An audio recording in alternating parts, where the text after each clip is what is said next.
Whilst I've always been skeptical and evidence-based, I've never been able to shake this experience. My mother and her sisters have all had what may be termed as paranormal experiences, but without my personal experience, I had only thought of them as intriguing stories. As I take after my mom, though, I'm male. It's possible that they may have a perception which I share. This might be relevant later. In the mid-1990s, when I was around 21, I moved into the top floor of a 3-story building in Birmingham, Edgbaston, UK, which had been converted into flats. Mine had its own small landing and separate bedroom and lounge/kitchen. I also had 2 kittens, who play their own role in this. Having previously shared a house with friends and being young, this was my first time by myself, which may explain the feeling. But it was a very tranquil place. With the exception of my current house, it was the most peaceful place I've lived in. Again, this may be relevant later. Nothing of any real pertinence happened for the majority of the time I lived there, but I would often be listening to music for hours with my eyes closed, absorbing every note, frequently Nick Drake, whom I had recently discovered, and felt as though someone was sitting there listening with me. I didn't pay too much attention to this, with my very scientific background and all, but the sensation was as though someone was sitting right next to you and you closed your eyes. You would know or sense that they were there. It's hard to explain, but it somehow felt nice and I got used to it, putting it down to my own imagination though. Fairly often, the 2 kittens would be playing in the lounge and both suddenly stop and stare at the same spot on the wall, then follow something around the room together.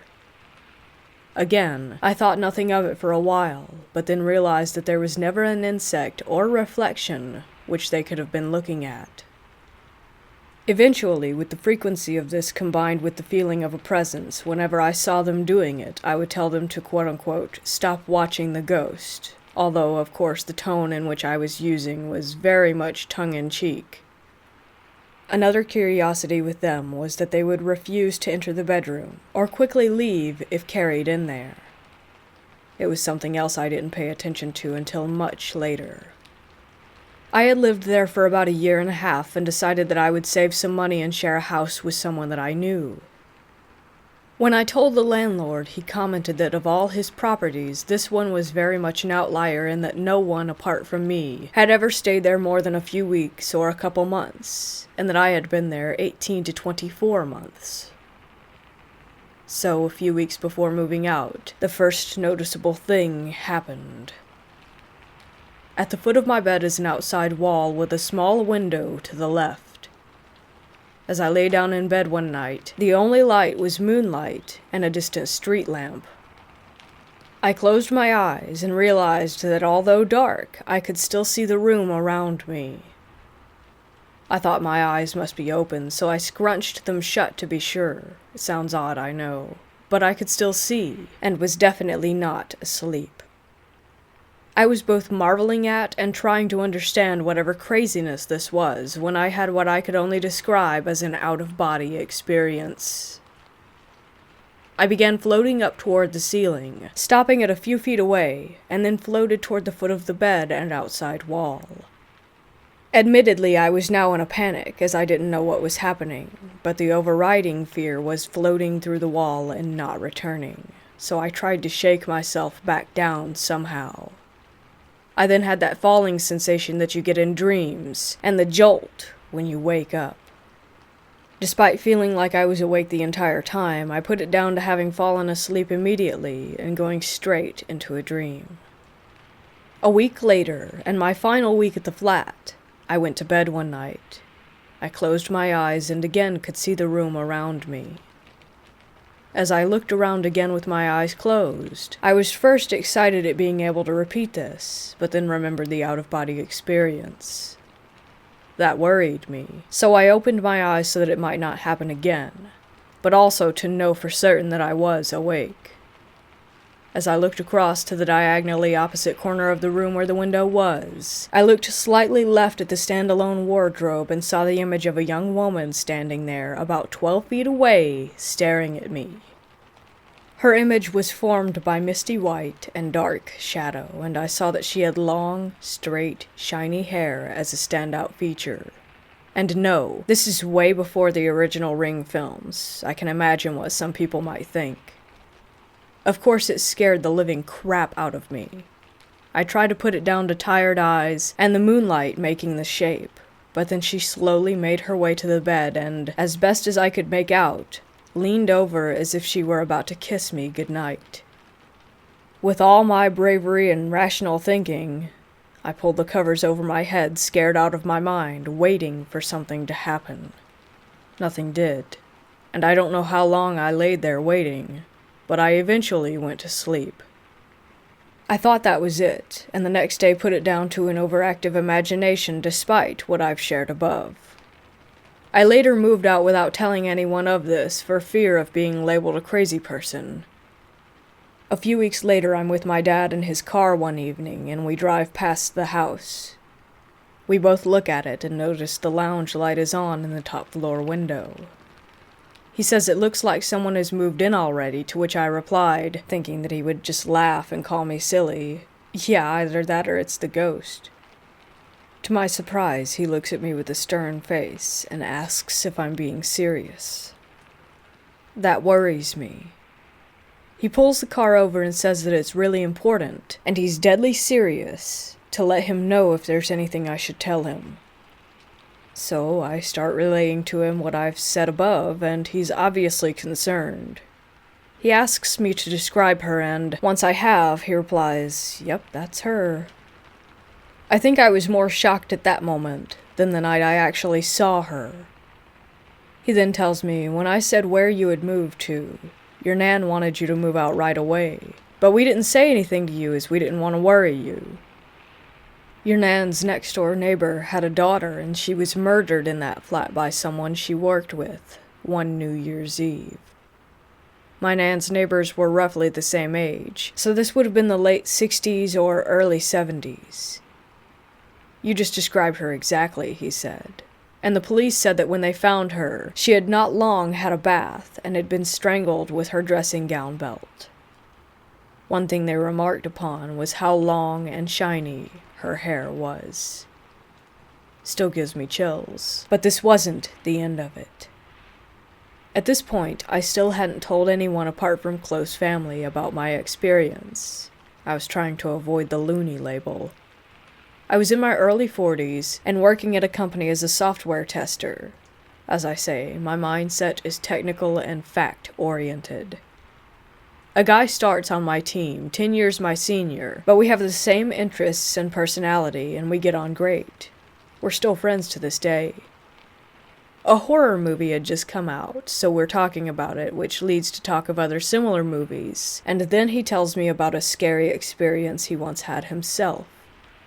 He said that he was lying in bed one night, and suddenly had the sensation of being strangled.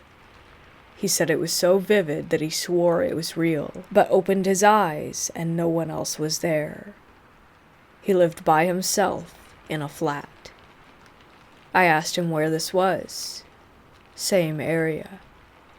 I asked him the road, same road, house number, flat, same one.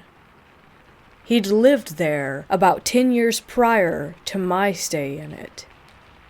That was the first time that I then told someone else about what I had been through. If this was paranormal, did she show herself to me because of the links between our families? Is this why the flat was so peaceful for me and not previous tenants, if that was why they had moved? Could I see her because of some ability, however small, which does run in my family? Is this what the kittens could sense? I've had a few other separate experiences, and so has my family, but they're for another post. Despite that experience, I'm still skeptical. There are so many questions that I just can't wrap my head around. For example, how would a spirit have conscious thought or action? How do clothes become part of an apparition? Why do we have little, if any, hard evidence? At the same time, I have no other explanation for what happened, other than it was a lot of weird coincidences. I understand that to many this is just someone else's story, but at the same time, there is still an unthinkable amount of secrets to the universe that humanity has yet to unlock.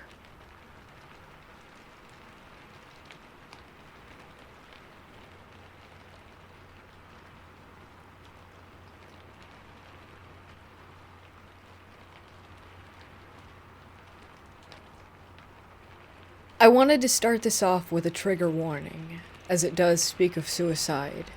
There isn't any detail of how this person died, but I know that this subject is hard to read about and listen to for others. Back in 2018, I met a really sweet girl at my church, and we became pretty good friends. We would sit by each other or nearby every service. We attended canned food drives to help others around Thanksgiving. We sat together with a few older couples at church lunches, but we weren't close outside of that. At one point, we had each other's Snapchats before I deleted mine.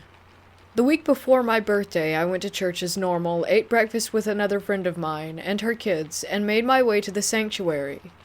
I saw Lily sitting on the right-hand side of the aisle, and I sat next to her. We talked for a bit before the service started. However, halfway through, she got a phone call and left. She didn't come back, so I figured that she had had a family emergency or had to go to work early. I finished up at church, talked to my pastor and his family, and then headed home to give a couple piano lessons. Nothing else odd or weird crossed my mind. I just carried on with my week until next Sunday. The following Sunday happened to be my birthday. I was excited because it was my golden birthday, the year of 25. I don't usually like to celebrate, but this was gonna be a good one. I'm a newlywed spending the day with my husband and having my favorite coconut cream pie instead of cake. I still wanted to go to church that morning, though. I love my church and church family and spending time with them. From the minute the church doors opened, everything was off. I went down to the basement and had a cup of cold coffee, a bagel, and I noticed a few people around me who were just pale, cold. I can't even properly describe the sadness on their faces. I'm a pretty introverted person, so I didn't ask any questions. I just went back upstairs to the sanctuary and waited for the service to start. My pastor walked up to the podium with tears in his eyes. He began telling us about how there was a tragedy within the church.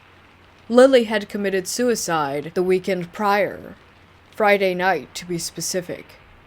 I started crying uncontrollably. I didn't know that she had been dealing with thoughts of suicide, and I felt like an awful friend. We had a beautiful service dedicated to her before her funeral.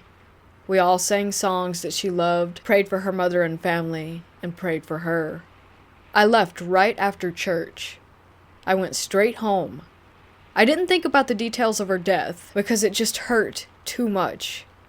A few hours later, though, I remembered the previous Sunday. I had seen her at church. How was that possible, though? She passed away Friday night, but I somehow saw her on Sunday. I sat right next to her. We talked before service started. I watched her answer her phone and walk out. I became angry, scared, disappointed, depressed, every emotion that comes with losing a friend at such a young age. I fell into a hole. After I had grieved and prayed for a couple days, something came to me. My church does live streams, and there would have been a clear view of our service and us sitting next to each other. I logged onto my Facebook, found my church's page, and started searching for the date that I had last seen her. The strangest part of everything is, every live stream is in chronological order, so I figured that it would be pretty easy to find. But to this day, I still haven't found it. I asked the person in charge of recording and uploading the sermons on Facebook where it was, and he said that somehow that there had been technical difficulties that day, and that they were unable to stream the service or even catch any audio. This has racked my brain for months. To this day, I feel as if she had been there on church that Sunday to say goodbye to me. I asked other members if they had seen her the week before, and they all said that they couldn't remember if they had, or they corrected me by saying, "Honey, she passed away last Friday night. There's no way she could have been there."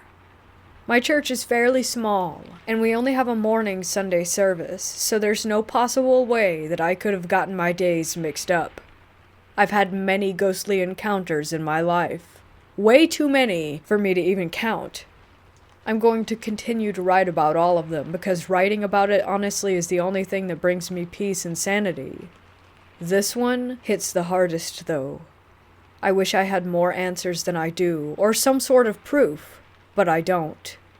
I didn't have any eerie feelings when I last spoke with her. She didn't feel like a ghost or an apparition. I feel like she was truly there, without a doubt. I hope that one day I can find some answers, or an explanation at least. But for now, I have to keep telling myself that this is how Lily decided to say goodbye to me, and learn to be okay with it.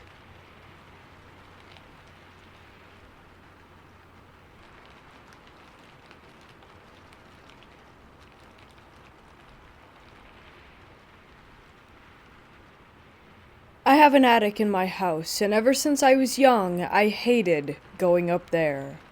It was dark, 'cause there was no light, and it was always absolutely freezing. It had a really bad energy, and my anxiety would skyrocket whenever I had to go up there with my dad. It felt like someone had set a timer, and time was running out, if that makes sense. It was like I had to get out of there ASAP, or something would happen. In 2016, my parents decided to convert the attic and make it into their bedroom. After this happened, I noticed a lot of unexplainable events. One day, I was off from school and I was home alone. I was lying on my bed watching Jeremy Kyle show clips with both of my cats on the bed with me. Then I heard what sounded like someone walking down the stairs from the attic. It's a very distinct sound, and I knew it was the stairs creaking as they were new and didn't normally make any noise. I paused the video and listened. I didn't hear anything, so I continued watching, now a little on edge. 2 minutes later, I heard the footsteps again. Peanut, my cat, started hissing and meowing and went to the end of my bed and hid. At this point, I was tearing up. I somehow managed to get out of bed and pull my dresser in front of my door. I sat in front of the door and called my dad, sobbing. I explained to him what was happening, and he said, "Go out of my room and look." Hell no. I begged him to call my neighbors to come in and get me. It was only after I called my dad 5 times, he kept hanging up on me, that he called my neighbors. One of my neighbors, who have a key, came in. I flew down the stairs, sobbing and shaking. My neighbor checked the house, but no one was there. I didn't feel safe staying home for weeks after this. My best friend and I would hang out after school at my house most days, and whenever we did, we would always hear noises from upstairs. One time in particular, we were in the kitchen making noodles, and we heard banging. I assumed it was my cat and didn't think much of it. My friend then shushed me and said to listen. From upstairs, I could hear the sound of someone opening and closing a chest of drawers and slamming my wardrobe open and shut. Now my cats are loud, but how on earth does a cat open up a drawer? It's a very distinct sound. We ended up waiting in my back garden holding a paint scraper and a knife until my dad came home. This is by far one of the scariest ones. My dad called up the stairs to me and said he was going to the shops. Once he left, I went downstairs to grab some food. I asked my sister if she wanted anything to eat, and she said yes. She was in the front room, so I was talking to her from the kitchen. My dad knocked on the door, and I yelled at her to get it. She didn't. I went to answer it, giving it to her for being lazy. When I opened the door, in came my dad and my sister. After months of noises, banging, hearing people talking and walking around when I was home alone, I was sick of it. I felt anxious to be in my own home, and I had other things to worry about. So one day I decided to try to talk to whatever it was that was in my house. I didn't use a Ouija board. I just sat on my stairs and had a chat, I guess. I told him that I respect that they were in this house before I was, but that they were scaring me and stressing me out. I asked if they would be able to leave or at least stop frightening me. After this, I've never had anything happen in my house. No banging or noises. I think that it was the spirits of the previous owners, a nice elderly couple who sadly died in the house of natural causes.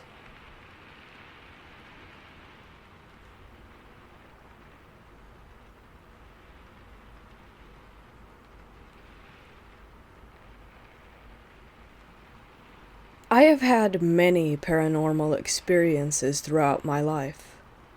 I'm a spiritual person and have always been interested in the supernatural. This particular experience took place when I was 13. My mom, dad, sister, and I had to move because of my dad's work. This time, we were bound for Florida. At first, things at our new house were great. Then, a few weeks later, things started to occur. Our belongings were being moved from one place to another, for example. Next, I heard whispers and other inexplicable sounds. My family began hearing things soon after, as well as all of us starting to see shadows around the home. We were frightened. Most of the time, I would be staying home alone with my sister. During that time, I would see shadows moving, kitchen items would fall or be thrown. My sister and I would hear whispers. Then one day, there was a smell. Whatever it was disgusting, like something putrefied. We searched high and low for the origin of the odor, unable to discover the source anywhere. This continued for weeks, until Dad decided to talk to the landlord. The landlord told us that the home's previous owner had been killed in the house. Since then, a lot of people who stayed there reported strange experiences, including the smell. My dad was furious. Soon after, we moved into another house. I still think about that to this day, though. I can't help myself.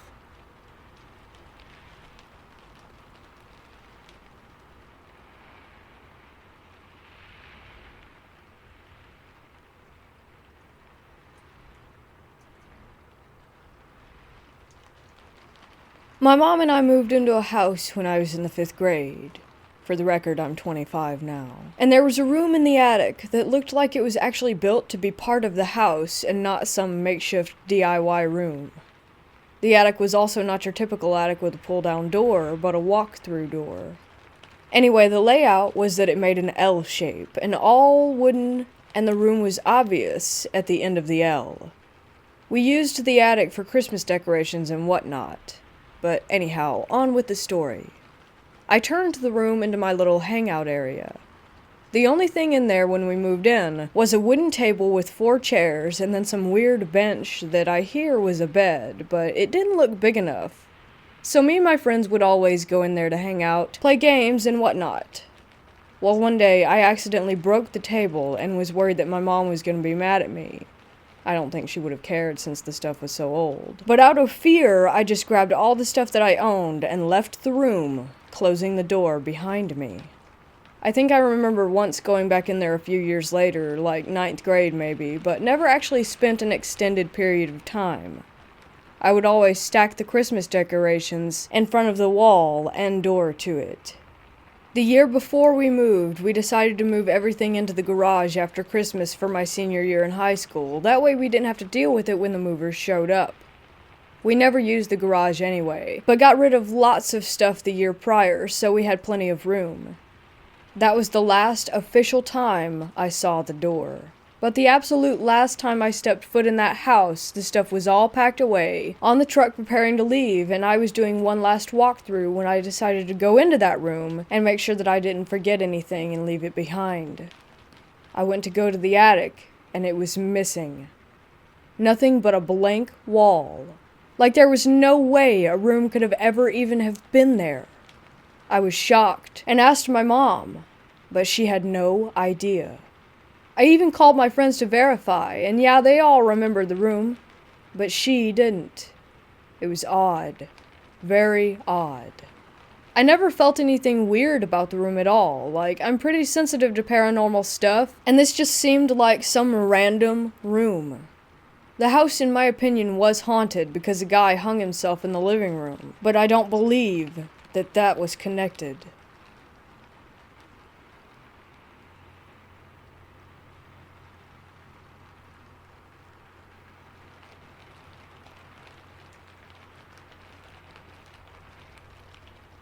My dad was a pastor at a church for 4 years. Many people had died in this church before we got there. Over the course of these 4 years, some of the craziest, inexplicable stuff happened. I'm here to tell you a few of the best stories. My parents went to Maine every year. I had gotten tired of the trip and decided to stay home.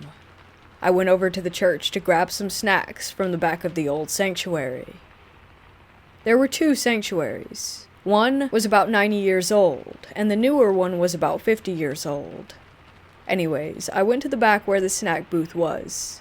Mind you, this was the middle of the day, so it was completely lit up through the stained glass windows. I bent down to grab some drinks from the mini fridge under the counter. When I stood back up and turned to walk out, I saw this figure standing in the doorway. It had no nose, mouth, eyes, or ears. It was just a bald head wearing a long, dark robe. The moment I laid eyes on it, it vanished. It's safe to say I ran out of there as fast as humanly possible. Another time my cousin came over to spend the night at my house. We wanted to play PS4, but the other controller was over at the church.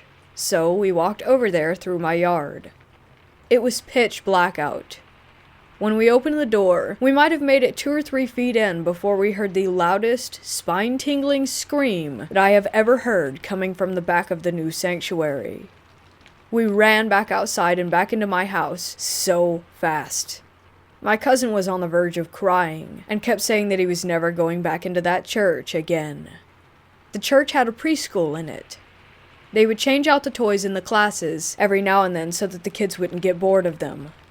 One time the teacher took one of the kids upstairs to help her pick out some toys for the rest of the class. The old classrooms upstairs were used for storing said toys, extra chairs, and old desks at the time, so there was no one else up there except for the 2 of them. As the teacher was grabbing the toys, the kid that she had brought to help said, "Hey, look at those kids playing with the toys over there." These are just a few of the experiences that people have had. I could sit and write out hundreds of paranormal experiences linked to that church, however, if I had the time.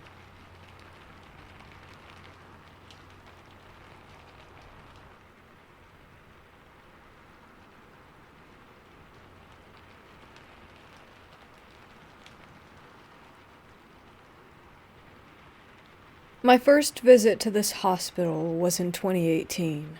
After searching for the address for a while, I came across one that looked accurate enough and went on my way to that lost place with a friend of mine. We arrived, astonished by the size of the complex. I didn't do a lot of research before that. I just knew that it used to be a hospital and was built during World War II, and by the address, it seemed legit. On our way down from the parking lot to the lost place, our excitement was growing. But so was our anxiety for reasons that we just couldn't ascertain. We make our way onto the complex at the part where the main entrance was before, and the air felt really dense. My friend felt the same way, but we brushed it off as just being a bit nervous, just ourselves, and we started to walk past some buildings at the entrance, completely focused and being amazed. At some point, my pulse must have slowed down due to me being focused on trying to take in everything I was seeing, because I noticed that it increased in speed when we reached the buildings where I suspected that the patients would have been. It felt like there was strong electricity in the air that made me feel even more uneasy. That's when we heard a door slam behind us at one of the buildings. We, of course, completely froze. The sound came from a building that was pretty far away from us, and that sound was very loud. There was no wind at all that could have caused the heavy doors to slam like that. The trees weren't moving, nor did we hear anything else. Just one door that decided to slam shut on its own. We nervously chuckled and decided to move closer to the exit. I asked my friend if I should record this visit on my phone, and she agreed. We both turned on airplane mode and went on our way. Whether it was due to our anxiety, or us being too alert, or something actually being there, we would turn around or stop walking at the same time, asking the other if we had heard that sound. Sometimes the sounds behind us resembled soft footsteps. Other times we would hear silent whispers that we couldn't quite make out. At some point I began to question my sanity, but I knew that there had to be something there to make such specific noises, loud enough that my friend would also hear them, as I did. As we were walking toward the actual exit, we stopped to look at one building and we heard a very, very loud bang behind us, making our walking become very determined as we made our way to the main street. The bang was accompanied by other sounds that we couldn't define back then. Fast forward and both of us are at my place. We grab individual headphones and start to listen to the recording. And boy, was that some weird stuff. We both enabled plane mode before I hit the record button, but there were so many disturbances in the recording, distinct sounds like someone coughing, whispers, with clear vowels, that we couldn't quite make out the full words to. A woman's voice going, shh, breathing, and bleeps.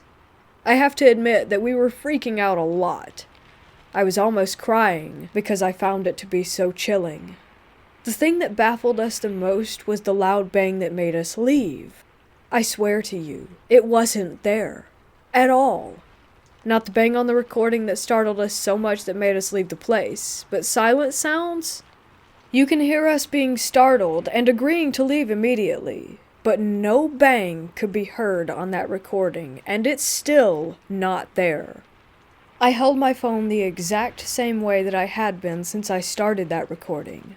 I didn't put my clothes against one mic. The mics weren't broken after a test recording that we did. So there should be a banging sound, but absolutely there is not. And I have no clue why that is the case. That hospital is a really special place. From later experiences there, I have come to possible conclusions as to what kind of paranormal things occur.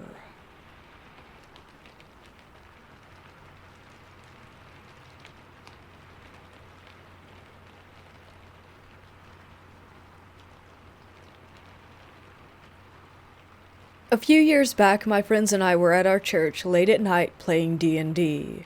Our friend Brenton was the son of the pastor.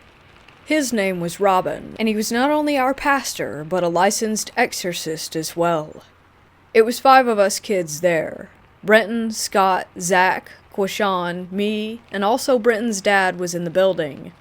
My mom showed up later after D&D, making for a total of 7 people in the church. So us kids were tasked with turning the lights off all throughout the building. We ran around getting it done and decided to meet up in the chapel upstairs. That chapel is tiny, with only 4 pews on each side meant for younger kids. When the last light for the chapel where we had met up in was turned off, the atmosphere did a complete 180. Things felt different to me at least, but to my friends not so much. They laughed, joked, and focused on scaring my mom. We sat in the chapel room for a bit waiting, asking the typical, "If anyone is here, please reveal yourselves," requests. Of course, there was nothing. It made me a little upset, as my mom and I love the paranormal, and to not get anything right off the bat was disappointing. Robin, Brenton's dad, suggested that we go next door to the nursery's kid playroom. We agreed and made the 10-second trek. My mom didn't like it. She had been taking photos before with the flash on, hoping to catch something, but was refusing to do so at that point. She said she was afraid of seeing something. When we asked for a sign from anyone who might be present, the smell of vanilla perfume filled the room. You're probably thinking that it was just my mom's perfume, and I don't blame you. But no, she can't use perfume, as she gets sick when she smells it. I asked Robin what it could be, and he told me that back in the 50s, there had been an employee who worked in the nursery. She had worn vanilla perfume to work every day, and older people who had known her could confirm that. We decided to walk down to the main chapel, which was huge, by the way. We sat in the middle row of the first 2 pews. Kids sat in the second. The 2 adults in the first. All of us kids started feeling sick, like we were about to puke. Brenton's dad noticed this, and suggested that we go to the basement for one last try, and that after that we should call it a night. We all thought, why not, and decided to go. We sat in the basement on the couch facing toward the wall, which was a good distance away since the whole basement was actually a dining hall with a kitchen next to it. Next to me on the couch was my mom, Zach, Quishan, and Robin. Brenton was actually still sick and laid out on the sofa chair in front of us, while Scott laid on the floor playing with his phone. Quishan started snapping photos non-stop. I swear he took over 100 in the basement alone.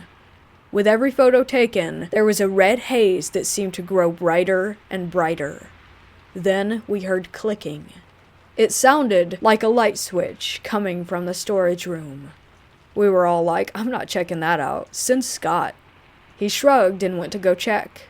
Sometimes I think he wants to die, but really he just doesn't care about anything remotely scary. He walked up and discovered that the storage room light was turning on and off by itself.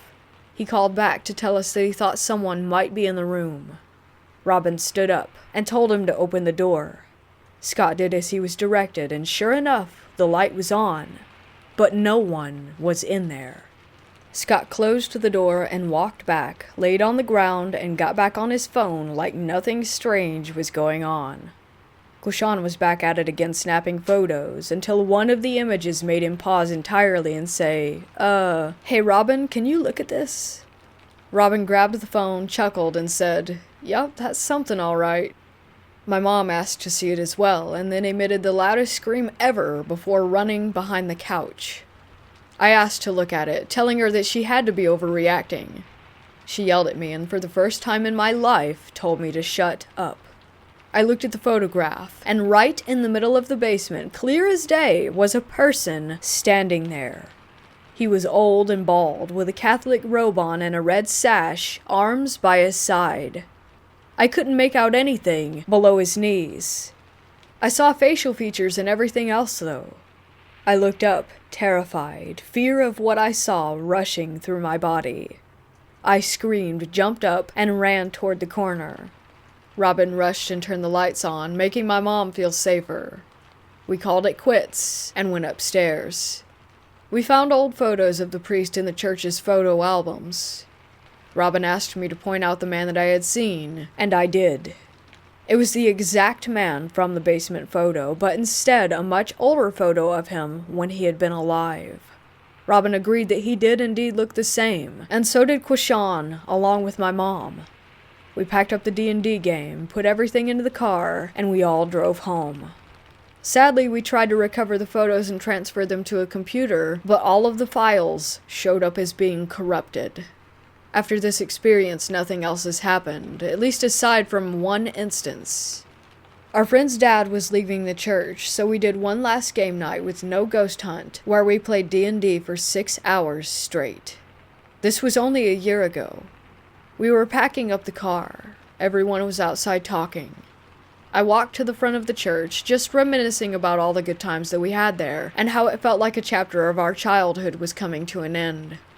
That's when I saw a black figure in the bell tower. I stared at it, and knew that it was staring back at me. I looked at it one last time, and walked back to the car without telling anyone. We missed that church every day. I stopped going after Robin left. One day I was sent to clean up the nursery with no help. The whole time I was in there alone, I felt as though I were being watched, and didn't feel safe. I ran out for the last time when I heard a little kid giggling in the playroom.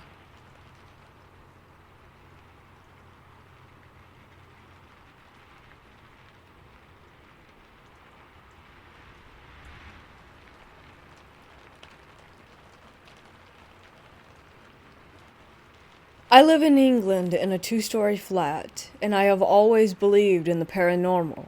But my dad does not believe in any type of ghost or anything supernatural.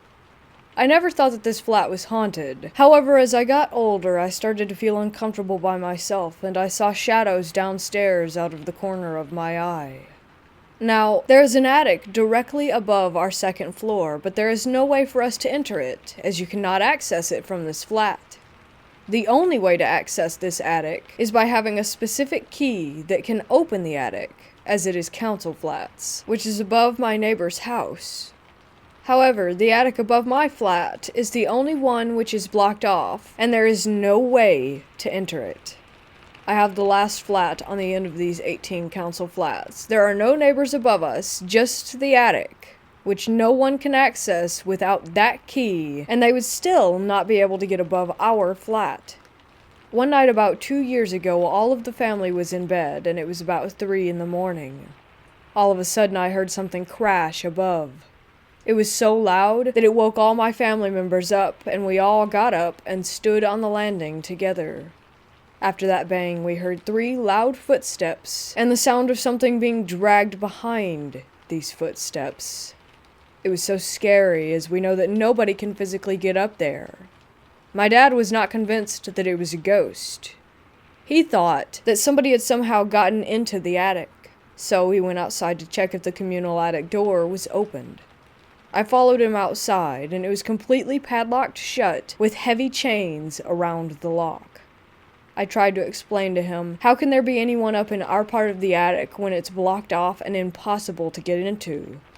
We came back into the house, and we were all quite shaken up. My brother was young, and was able to get to sleep, but I was awake all night. After this experience, I started to smell old cigarette smoke every time I would enter my toilet, and it was so stale and stagnant.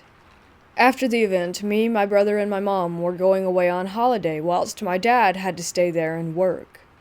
He told me he slept with his headphones in every night, as even he felt uncomfortable by himself.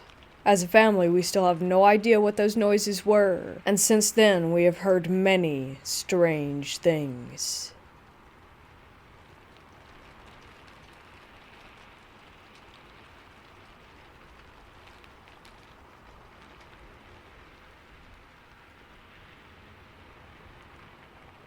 If you lived in Canada, then you know that there's a lot of countryside out here, along with forests. Most of the abandoned buildings you might come across are found there. I was 16 when this happened. I grew up mostly in the rougher part of the capital. Yes, even Ottawa has its tough spots, and one is known as Vanier. While it's no Detroit, it's still where most of the poor, along with other drug addicts and homeless, live and stay. I've been through plenty of stuff that a lot of people would say is scary, but this is something that still to this day, at 21 years of age, does not sit well with me. I was with my buddies at a warehouse of sorts. It was pretty deep in the forest. We were drinking and talking when one of my friends brought up the old story of a haunted farm near that spot. He went on about how the guy who got him in brought him there to scare the crap out of him. I want to add that when they went, he did confirm that his friend was the one who was messing with him, but he still said that something was off about it, so we started making jokes. And then I made a joke that got him really serious. I think I said something along the lines of, "There's a ghost in there with Betty White making a porno." He then looks me in the eyes and tells me, "No, something is messed up in there. I don't care what, but I felt it." Me being the jerk that I am, I joked about how he was being a wuss and that the only thing you really have to fear is fear itself. He then convinced me to go to this haunted barn. In retrospect, I should have just shut up right there and then. Next thing I know, we're heading to the barn. We get there, and it's me, my friend, plus this guy that I don't really know, but he was with the group. We walk in, the 3 of us. Me and the other guy start loudmouthing, right? Wild stuff like, "Hey Casper, what's poppin'?" and "First spirit that comes out gets bopped on sight." I'm not joking when I say that we get halfway in when these heavy doors shut on us. Those big barn doors, the old ones that took some effort getting them open in the first place, let alone having them swing closed like that. We go to push them open only to find out that they were stuck. So we immediately turn to my friend and start grilling him over trying to trip us up over some fake ghost crap, while Random that was with me starts turning on his flashlight on his phone. I'm asking where our mutual friend is, who I thought was helping him, until I noticed my friend is straight tearing up, which causes me to start freaking out. And I mean freaking out.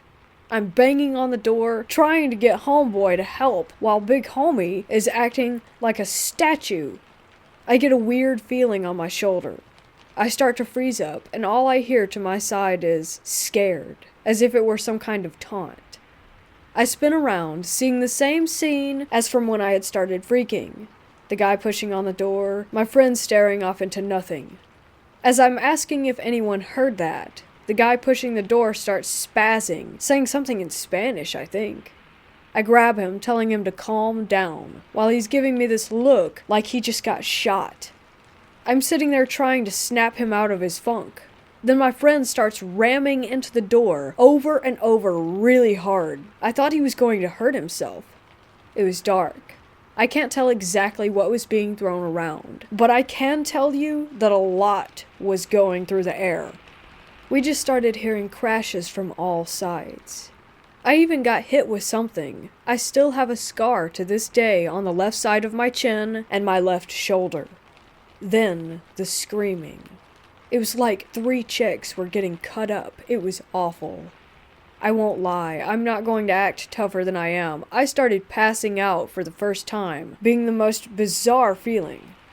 My friend grabs me and the random guy, both of us not seeing that he did get the door open. When we got out, I threw up, while the random dude said something that I didn't catch and then just took off. My friend and I looked at each other and started walking back. The entire way he was explaining that he had no part in this. He kept swearing it up and down. I kept ranting about how that this was impossible, and that there was no lock on the door, so how was it even locked? And that caused him to freak out more. I had to go to the doctor to get stitches for whatever it was that flew into me while we were in there.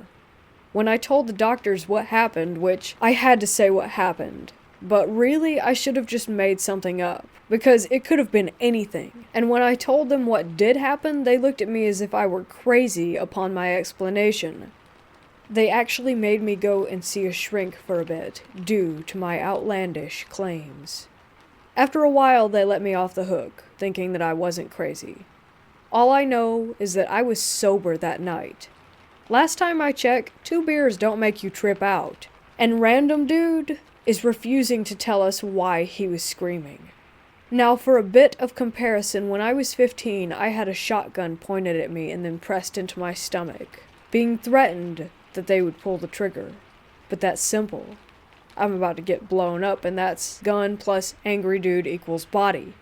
But that night, I could not explain, nor could I control, or fight back. That night fills me with a terror that has changed my life. And I see how rooms and dark places that I didn't know what was happening or how to react to or defend are the reasons to this day that this was one of the most horrifying experiences I have ever had. Don't get me wrong, getting a gun pointed at me got me on the path where I'm trying to change my life. But I can't change not being able to walk in the dark around my house and my refusal to be in dark rooms.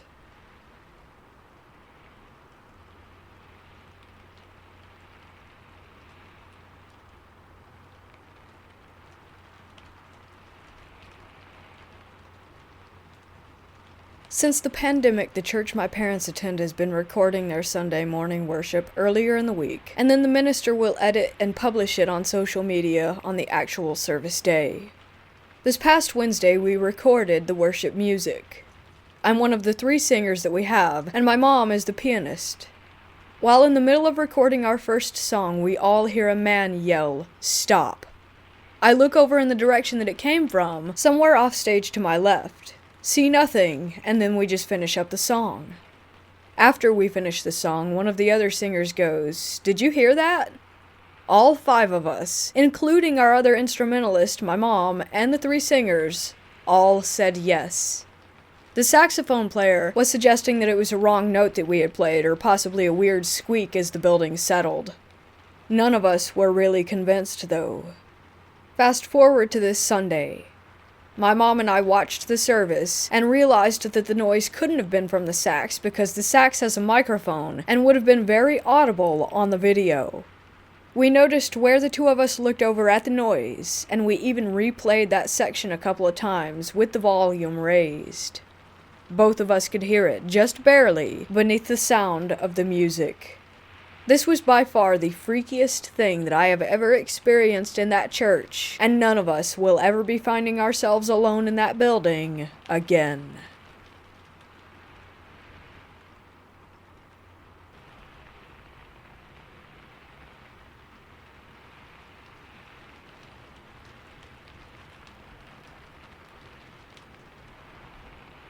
I totally forgot about this happening until my mom brought it up at dinner tonight, and now it's 9:30 at night and I'm scared all over again.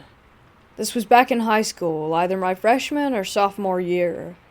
I missed the bus, and I didn't have a car at the time, so my mom had to drive me to school.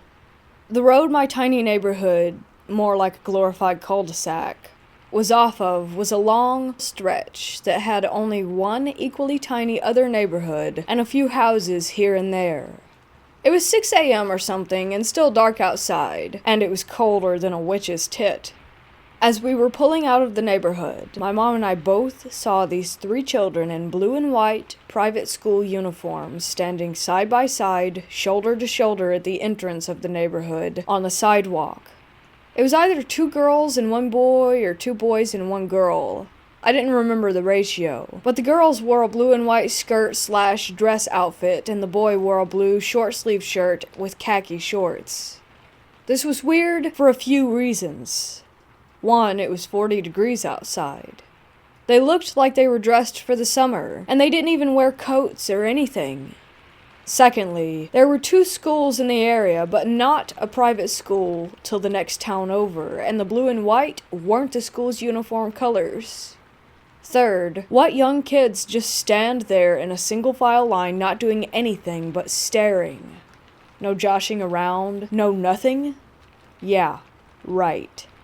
Lastly, this wasn't where the bus stop was. It was a few blocks down. Just a sprinkle of extra creepy on top. There weren't any streetlights. They were just standing there in the dark, not doing jack except for being creepy as hell.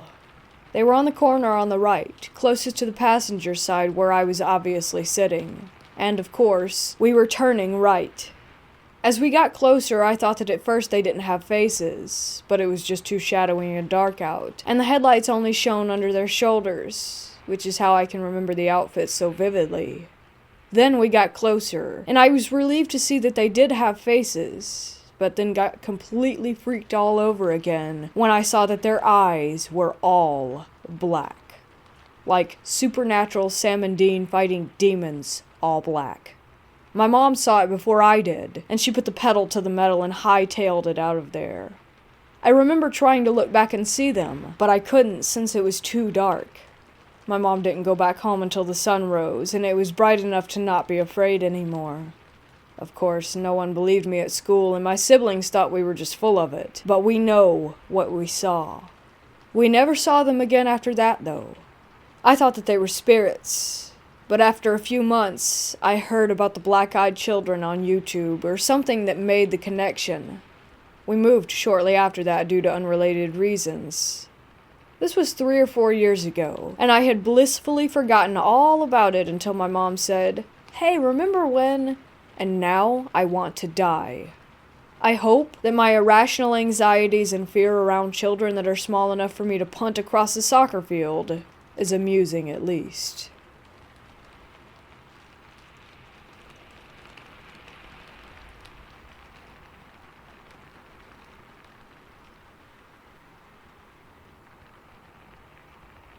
This experience I had dates back to the second house that I lived in.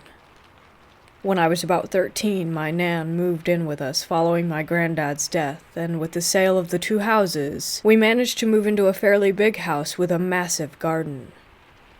Just to put it into perspective, our neighbor's garden in a house in a previous time was a small tennis club with 3 courts, and wrapped around the back of our garden, just to give a perspective of the size of these gardens. So anyway, my bedroom was sort of attached, and above the garage to the side of the house, so I used to be able to see across my neighbor's garden and the gardens next door to theirs, whilst also being sort of detached from the rest of the house. We lived there for about 5 years, and nothing really happened. I went to uni and had some experiences which I've posted on another post. When I returned from uni, I picked up the dirty habit of smoking and not wanting my parents to know. I used to climb out of my window on the side of the roof of a shelter that we had outside my window and sit to smoke. When I was back for the summer after my first year, I was on this roof and I heard our neighbor's dog bark and go ballistic. He wasn't in the garden, but obviously by their back door. At the same time, their automatic backlight sensor switched the light on, and clear as day there was a black, and I mean really black, figure in their garden. It stood maybe around 5'10". Looked like a man's figure. It was just pacing up and down their decking, almost right below me. I initially crapped myself, thinking it was the husband and that for sure he had seen me smoking. I looked closer, frozen still. What I was seeing was almost hovering, gliding, effortless, not walking. Suddenly their back door opened, and the husband came out with the dog, and just like that, it vanished. I continued to see Steve out there, and the exact same routine occurred. That was almost every other night. I even kept a log at the time, looking for some sort of pattern. One night shortly after, about 8 weeks, my parents had a barbecue and my neighbors came. I brought this up with the gentleman's wife, who looked at me and laughed. She proceeded to tell me that the shadow's name was Steve. Steve had been in their house for the last 20 years, and she regularly sees him pacing the garden, walking down the stairs, opening and closing doors and cupboards, moving their possessions, almost like living as if they were not there. Her kids had seen him and grown up with him, but her husband had never, ever seen him. I was shook, but glad at the same time that I wasn't going crazy. I continued to see Steve right up until we moved out of the house a few years ago. If anything, I felt sad for him. It was almost as if he was unable to move on.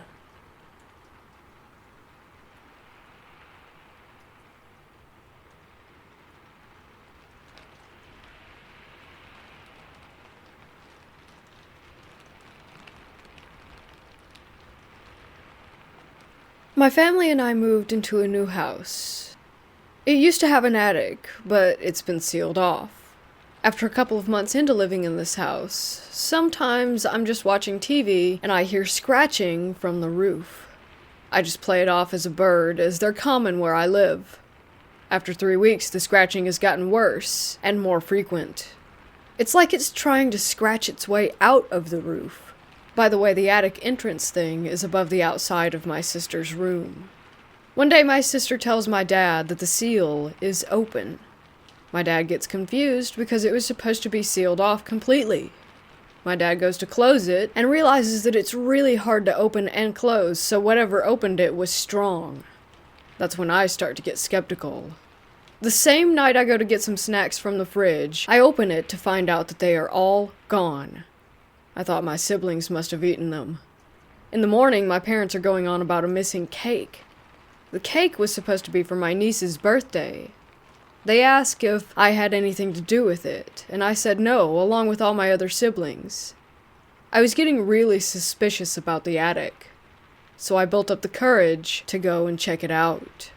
Note that I am probably the most paranoid person in the world, so I was scared for my life. But my curiosity got the best of me. I get the ladder, a torch, and a knife just in case. I open the entrance. I shine my torch to see nothing. But as I search more, I see the cake, empty snack packets, dirty clothes, and a short, dark silhouette. It just freezes in place. Immediately, I bolt and scream for my parents and tell them everything. They tell me to stay in my room. They go up and check, but there was no one there. I'm still shaken from that moment and get nightmares from it. We have since moved from that home and now live a normal, non-scary life.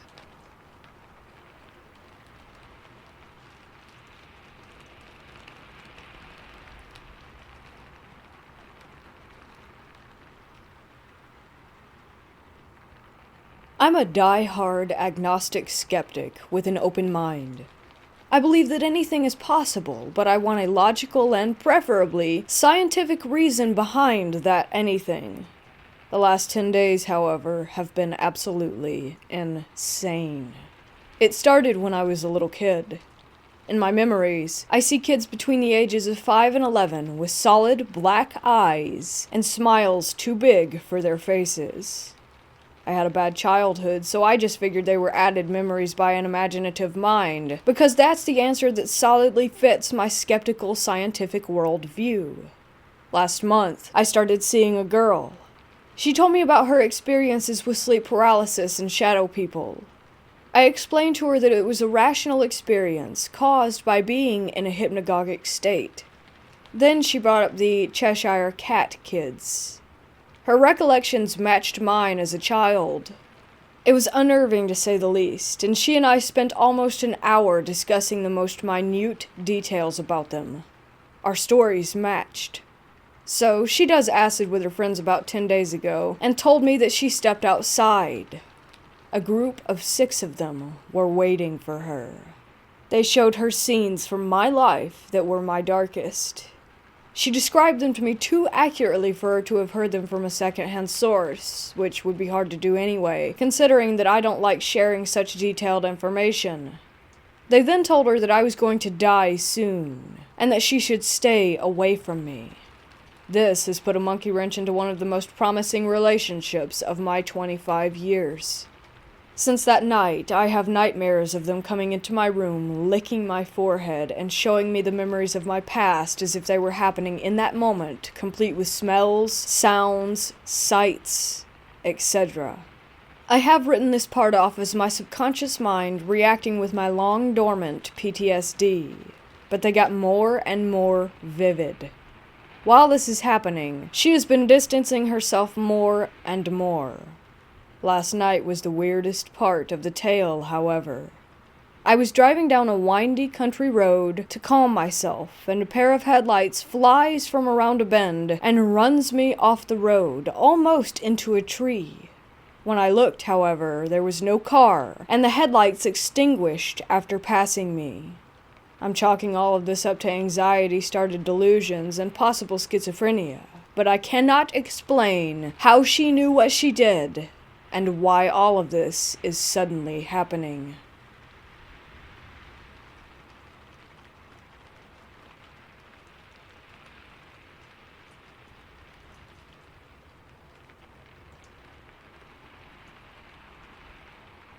When I was a kid, I lived in a one-story house that had a very small space that you could consider an attic. We didn't keep anything up there because it was such a small space. I don't even know where the entrance to it was, if there was one. But, and this started right as we moved in, after we would go to bed, I lived with my grandparents, I would start hearing footsteps up there.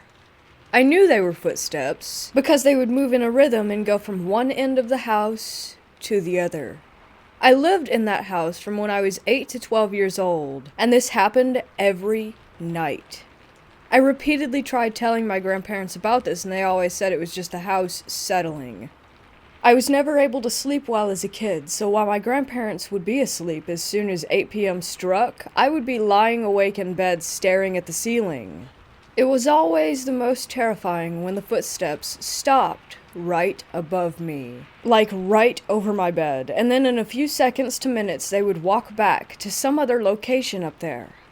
Nobody ever believed me that this was happening. My granddad had even found holes that had apparently been drilled in several of the walls, one in the bathroom, and he wrote it off as a previous owner running cables through the walls. Lived in that house for 4 years, and was convinced that someone was living in the ceiling above us and would become active when they thought that we had gone to sleep. I'll never forget that. It always happened at the same time of night, right after we went to bed. This was back in the late 90s to the early 2000s, so I don't know if there could have been cameras or something that they could have been watching us on, but they definitely knew when we went to bed. I'm still to this day convinced that someone was up there. Paranormal? I don't know. It's worth mentioning that one of the previous owner's kids did die in the house. They had a wolf-dog hybrid as a pet that mauled him in the living room. Anyway, I thought I'd share that because literally no one believed me, ever, to this day. But I know that footsteps are different from houses settling. This would go on into the wee hours of the morning, and I would usually finally pass out when the footsteps had gone off to a different part of the house.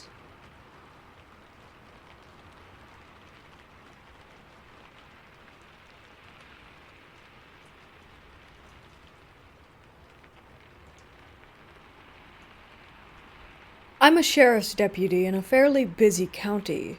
Along with this job comes the unfortunate familiarity with what a decomposing human body smells like. To me, it's very similar to an animal carcass, but with a much sweeter odor. Not sweet in the sense that I enjoy it. Hell no. That smell normally means a bad night for me and another gruesome memory to add to my catalog of things that I would rather forget. With that out of the way, I'll get to what happened. Last night I was patrolling a geographically isolated area of the county which is very large and sparsely populated. Having completed the hour-long trek to the northwestern county line, I began driving through the mountains back toward civilization. About 25 miles from town, or the closest semblance thereof, I hit a straight stretch of highway through a wide valley. Since the weather was nice, I had my windows rolled down. As I passed the entrance of an old logging road, that familiar smell of sweet rot suddenly filled my car. Not just a whiff. A cloud of it filled the cab as if there was a week-old human corpse sitting in the front seat next to me. It was all too familiar, but this time, there was something else that I couldn't quite place. It lingered for a few moments, then went out just as quickly as it had entered. Realizing what I had just smelled, my heart sank and I pulled to the side of the road. I told myself that it was just a dead animal in the ditch, and that my mind was playing tricks on me. I turned my car around and drove slowly back toward the logging road. The closer I got to it, the smell became stronger, and I grew more certain that I was indeed about to find a body. Holding on to a shred of hope that I was wrong, I parked my unit on the side of the highway just before the dirt road. I radioed to dispatch, told them my location, and that I would be out of my unit for a moment. I didn't say why to avoid an awkward disregard on a possible body on the side of the road. I shined my flashlight into the ditch and into the encroaching briars and weeds as I walked closer to where I believed the source of the smell was. Once I was a few yards away from the dirt road, I saw the opening of a concrete culvert going under the highway. At this point, the smell was nearly as strong as it was when I had first passed. The opening of the culvert was about 3 feet in diameter, just large enough to hide a body inside. I cursed and held my breath as I leaned over and shined my light in there. It was just an empty tunnel stretching the width of the highway. Somewhat relieved, I stood and looked around. It smelled as if I was standing on top of whatever was emitting the odor. I searched around the brush for a moment, but found nothing. Thinking the origin might be on the opposite side of the highway, I crossed to the other ditch to continue searching. As I walked away from the other side of the road, the smell grew faint. I stopped at the opposite end of the culvert and peeked inside just to double check. The odor was nearly gone at this point. I stood up and checked my surroundings when I heard a crack in the bush behind me, and the smell engulfed me and was even stronger than before. Thinking for a moment that the wind must have shifted, I froze when I realized that the air was dead still. Whether it was fear or something else, a shiver went down my spine. In the distance, I saw headlights coming down the highway.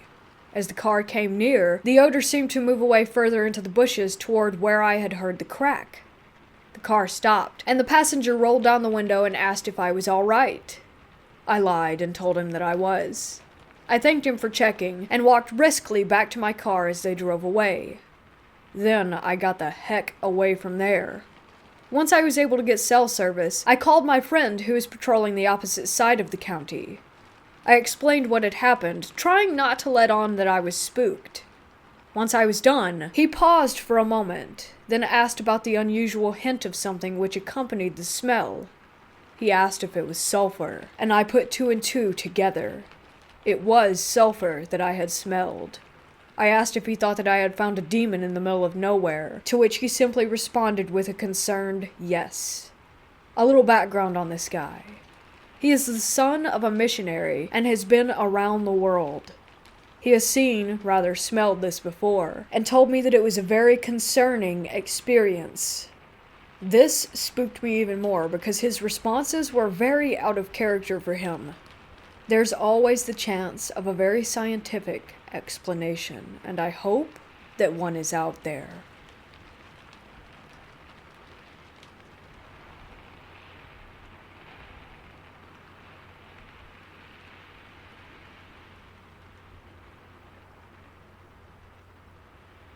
This happened today at a church that I took my grandma to. I haven't been since I was a kid, and figured it might be nice to go again. At first, the church seemed very homey. I come from a small town in Kentucky but live in a city now, so I really enjoyed the change of pace. A lot of people at the church also used to live in Kentucky and still have family there, which made it feel as if there were a small piece of home right there with me. The service was short and simple. They started out with praise and worship, followed by prayer. After the prayer, they opened the side door and invited God, the Holy Spirit, and His angels into the church. Then they had an evangelist come in and preach a sermon. I was getting weird vibes at this point for whatever reason. I figured it was because I hadn't been to church in so long, and it had to do with a few personal reasons from my last church experiences. I was sort of zoning out while the evangelist had the stage. He got really into his sermon. He was yelling and putting his arm out toward us. Mid-screaming/preaching, his microphone messed up, and it made him sound demonic and loud. I know technical issues like that can happen, so I didn't think anything of it. He changes his microphone and carries on. While he's going on again, there's knocking at the side door, and all of a sudden it just flies open. I initially chalked it up to the wind, but the lights began to flicker as he continued talking. Everyone kept praising God and saying that the Spirit was in the church. They really seemed to enjoy these things that were happening. After the service was over, the preacher's wife went up to the podium and said that while all the weird stuff was happening, that she could hear everything upstairs. She also said that while she was up there, that she saw things running past out of the corner of her eye, and that a door had been slammed in her face. Not quite sure what to think of all this. I've never experienced anything in a public place like that, and definitely never expected to in a church. Like I said, everyone was really into it, and said that it was God, or angels. I'm an open and spiritual person, and have experienced a lot of paranormal, but I didn't feel that whatever that was a good thing. I felt bad vibes before things started happening. Vibes that I continued to feel up until we left there.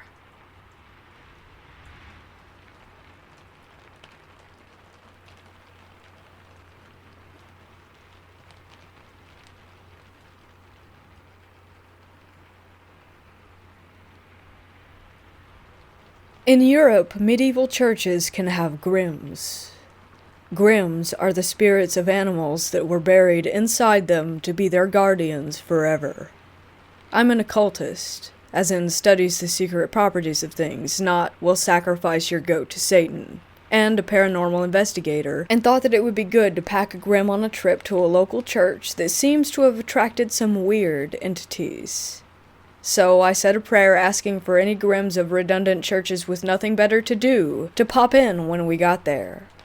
As my team and I walked through the field ahead of this church, I said the prayer again, and there was a gust of wind contrary to the direction that the wind had been blowing in the whole time thus far.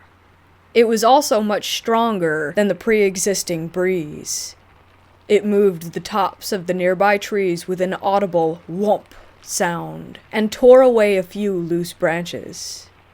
The gust didn't come from anywhere. It just appeared suddenly where we were. I don't think it traveled far, though frankly I was more impressed with the entrance than watching it. The grim could no longer be heard after a few minutes of trampling the grass, but I assume it was a good thing.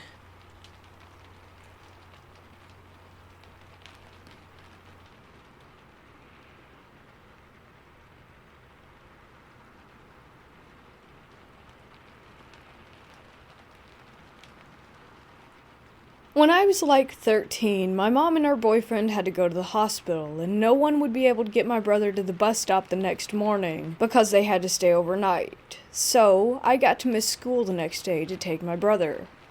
After I made sure my brother got on the bus, I went home and cleaned and did random stuff, like a 13-year-old would do. It was around 11:45 when there was a knock on my door. Thinking it was the mailman or a neighbor or something, I opened the door and said hello. There was this kid. He couldn't have been much older than me at the time, but he had bangs that were covering his eyes, which I found weird because it was like 107 degrees out. So this kid was super still. Like, I thought that one of my friends put a mannequin there and ran away or something. But then it spoke. It sounded like a robot or something. It was like it was programmed to say this. My mother said to ask someone for a phone in fear that I get lost. Do you have a phone? At this point, I was crapping my pants because 1, I'm a 13-year-old girl, and this older boy was dressed like a burglar and at my door with half his face covered. 2, for some reason, I just couldn't look away. I felt like if I moved or said anything other than yes, that I would explode.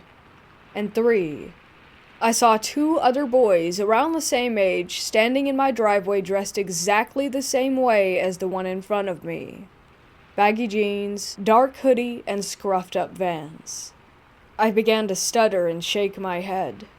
It was the only thing I could do. I finally got out a no and then started to close my door, but he put his foot in the way. Then the 2 others started walking up, and I was going, hell no. I grabbed the bat by the door and threatened him. If you don't leave right now, I'll kick your ass and then call the cops. I shouted loud enough so that at least one of my neighbors could hear, I hoped. Now, I was this short girl with SpongeBob pajama pants on.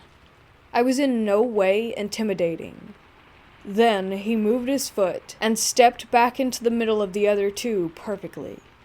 Then the far right one said in the exact same tone of voice as the first, I'm sorry to bother you. I'll just come again later and ask. Internally, I was planning my funeral. Just as I was about to close the door, the first one smiled and looked up. And that was when I saw that they had black eyes. Then the other 2 looked up, and they were the same. I was like, nope, and slammed the door shut, then called my neighbor, who was this big-ass 20-something-year-old dude. He ran over and looked for them all around my house, but he said they were gone. When I told my mom all of this, she didn't believe me and said I was lying. Said me, the girl with absolutely no social life, who was afraid of her own shadow, was lying.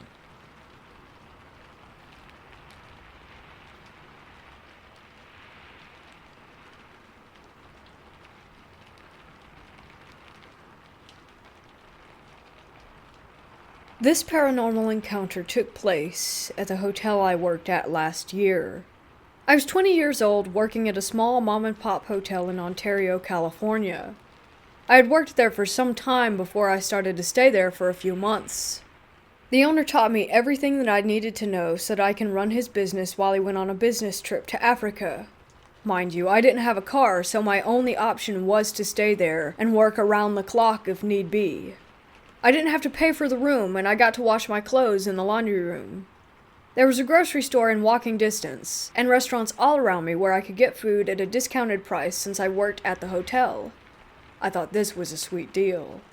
One night, my boyfriend came down to visit, and while he was in the bathroom, I heard banging coming from the room next to ours.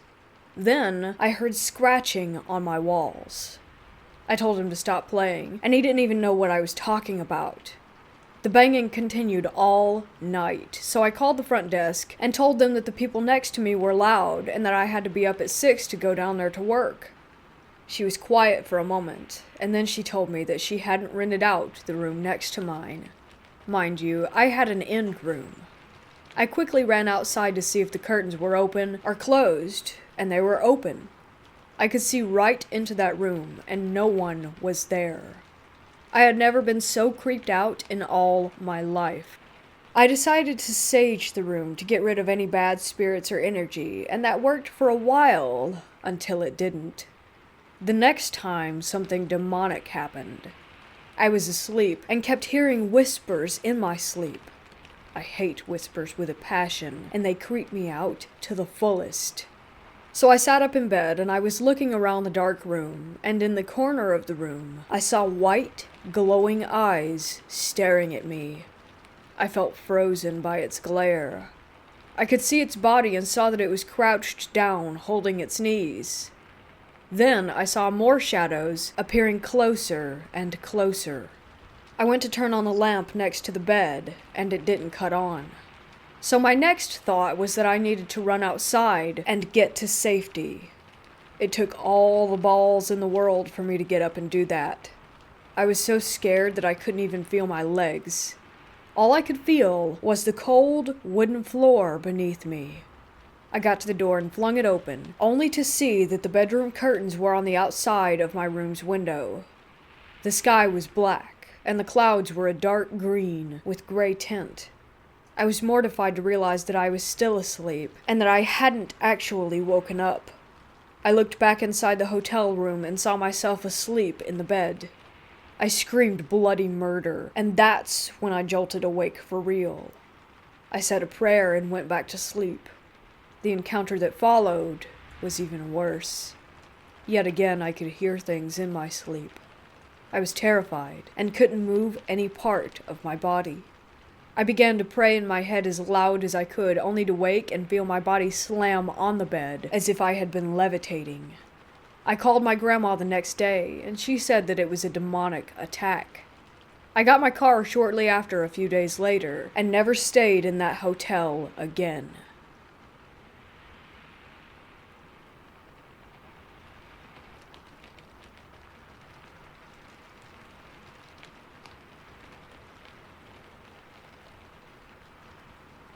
When I was a child, my family often spent the weekends or the holidays at my grandmother's house. As a typical traditional Malay house, the house was made out of wood and was quite huge. Not a surprise, since my father does have a lot of siblings, 9 of them. It wasn't just my immediate family. Most weekends or holidays, even my uncles and aunt would be there too, along with their family. Sometimes there would be around 50 to 70 of us inside that house. It was truly one of my fondest memories, where the entire huge family would sit together to have dinner or celebrate birthdays or whatever. One day, my grandmother fell sick. The doctor simply told us that her health was deteriorating since she was quite old at the time, but that she required no hospitalization. My dad and his siblings all made up their mind that my grandmother should stay with them. Every month, she would stay with a different one of her children at their house. I remember she stayed the most at my house, since it was the biggest at that time. I was happy, since she was a great storyteller and a great cook. In the meantime, my father and uncles hired a nearby neighbor to take care of and clean my grandmother's house every once in a while. Unfortunately, her health continued to decline. She told my father that she wanted to stay in her old home. At first, we didn't like the idea with her being alone in that house, especially with her declining health.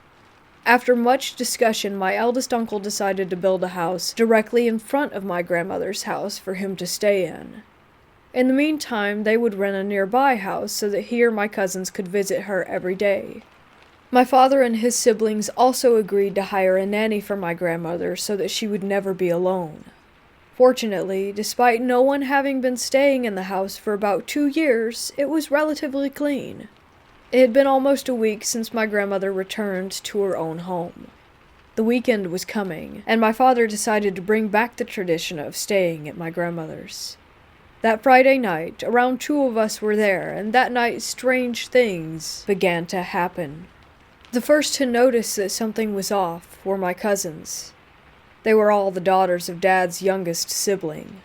They were always cheerful, but at that time I remember their faces almost always looking terrified. I chalked it up to them just being kids, which was ironic since I was only around 10 myself at that time. Then, as I walked past their bedroom, I heard through the thin wall that the girls complained to their parents that they had noticed a few shadowy figures, which had been all over the house. My uncle tried to convince them that it was just their imagination. I decided not to care much. I was too tired and sleepy. That night, while I was sleeping, I remember waking up and staring above and seeing something terrifying. Just so you know, a traditional Malay house rarely has a ceiling. The house beam was exposed, and you can see the inside layer of the roof. During my sudden awakening, I saw something like a shadow sitting on the house beam. I had to rub my eyes to see, and after a while I began to make out what it was. It was some sort of creature or something. Am I still dreaming? I thought to myself. I was utterly terrified. I could see the creature, but it was like my brain failed to see exactly how it looked. Sometimes it would look like a lion, then a crocodile, then a huge bird or some other kind of animal. And then it looked at me. All I could remember was its huge red eyes and a wide grin filled with fangs. I tried to scream, but my voice stuck at my throat, and my body felt stiff as if I were paralyzed. All I could do was slowly pull up the blanket and hide my body underneath it, and force myself to go back to sleep, hoping that it was a nightmare.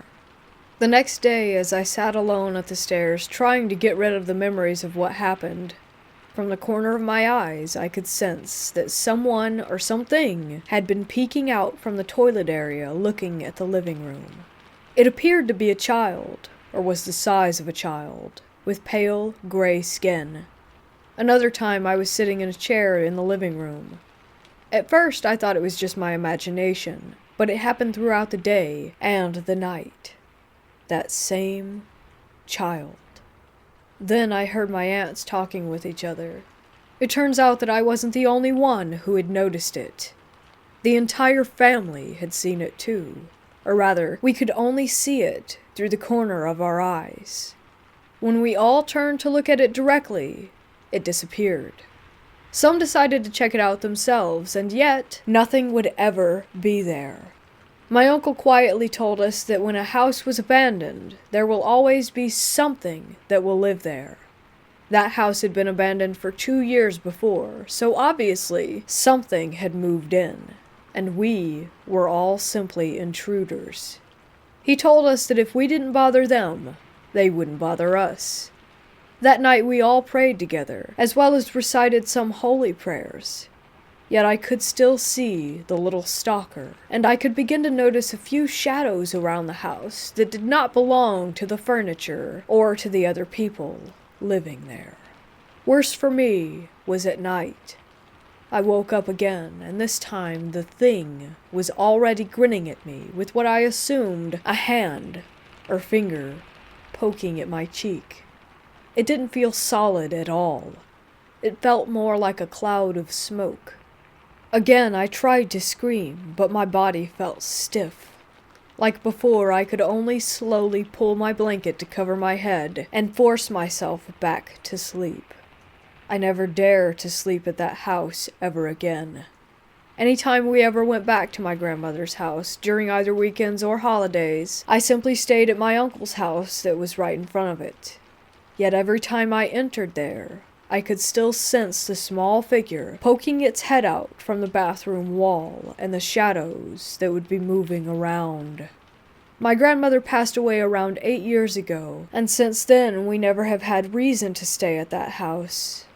Now, the house was downsized while I was at university, yet it still has the original layout of the lower area. They only actually got rid of the upper area. I asked my father why not simply demolish the entire building. He then told me that even getting rid of the upper area was difficult. Workers were pushed by nothing, and electronics and engines would always malfunction. In the end, they decided not to touch the bottom area and just continue to use it as storage.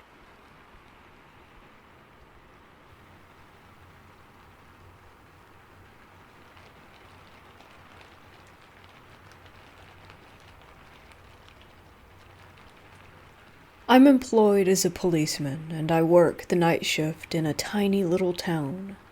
The population here barely breaks 1,000.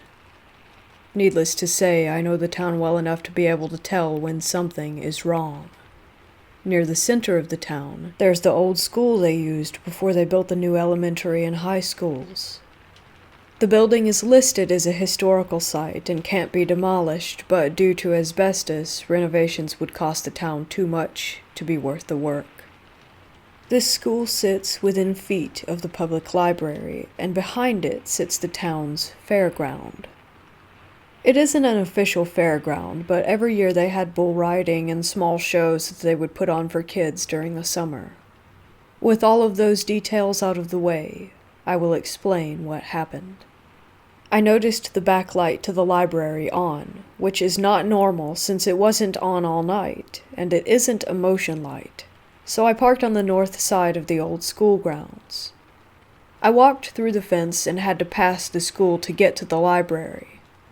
I would stop every few feet and listen because the gravel was so loud. When I stopped the second or third time, I thought I heard a squeal in the school, like the sound of a door. At first I didn't think anything of it, since I figured I was hearing things. The town just replaced all the windows on this building, so I thought I wouldn't be able to hear the inside. When I investigated the light and found all the doors locked, I started walking back around to my car. As I passed by the school again, I heard a noise in the building again, and I stopped and listened. And as I shined my light, I noticed a basement window was broken out. So when I walked up to the window, I looked down and in, and didn't see anything. I kept walking, and I heard the squeal again. It reminded me of those bathroom doors in schools that the hinges always squealed really loud and echoed. When I came around the corner, I saw 2 cats roughhousing in the dirt. They stopped to watch me, and then both of them turned and looked at the door. I couldn't see for myself because it was around another corner. One hissed, and they both bolted away from the school, which put me on edge. I know this school is absolutely not in use, nor are there any plans to use this school anytime soon. Also, the local kids and homeless don't come here, ever. It's a landmark the city as a whole really admires, and there hasn't ever been an issue with breaking and entering, at least not for a long time. So when I came around the corner, I saw the door and I walked up to it to see what the cats had run from. I looked for other animals, but that didn't make sense because they looked up as if someone were standing in the window of the door. Not like they would if it were a raccoon or a dog that ran off without me seeing. When I looked in the window with my light, I could see a gigantic Raggedy Ann painted on the wall, and I assumed this was the kindergarten section or something. And then I stepped back from the door getting ready to leave, and I heard whistling. It wasn't really loud, but it was loud enough to make me stop. That little voice in the back of my head was talking now and telling me I was just hearing things, but the dude that likes the dump of fear of the unknown told me to go back to the door. So I went back and listened again, and I know it was whistling. And not like the squeak of an animal or an object from inside. It got louder when I came to the door again, and it had a tune, but I don't know how to describe it. So now thinking someone is in the school, I went around and checked all the doors, including the second floor door that I had to climb the rusty metal stairs that were more like a death trap to see in through. When I couldn't find a way into the school, I checked it all over again, and when I left, I couldn't figure out what it was. The whistling had stopped, and I even hung around outside for a few minutes without my light on, just watching, figuring out if someone was in there. They would eventually need to use a light to get around or to get back out, but there was nothing after 20 or so minutes. So I got in my car, circled the block, and parked down the way with my lights off to watch for someone to come out at some point. But no one did, and there haven't been any lights on. I know this story seems kind of boring compared to the others, but working nights gets you on edge. And for all the things I know I experienced before, this was in my top 5 bone-chilling moments while on the job.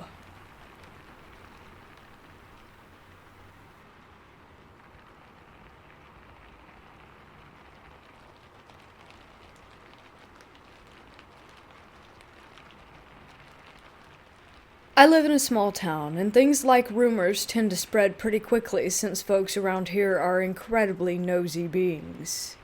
The most trusted source of these rumors is the local bar located in the center of the small settlement that we live in, which my father visits frequently.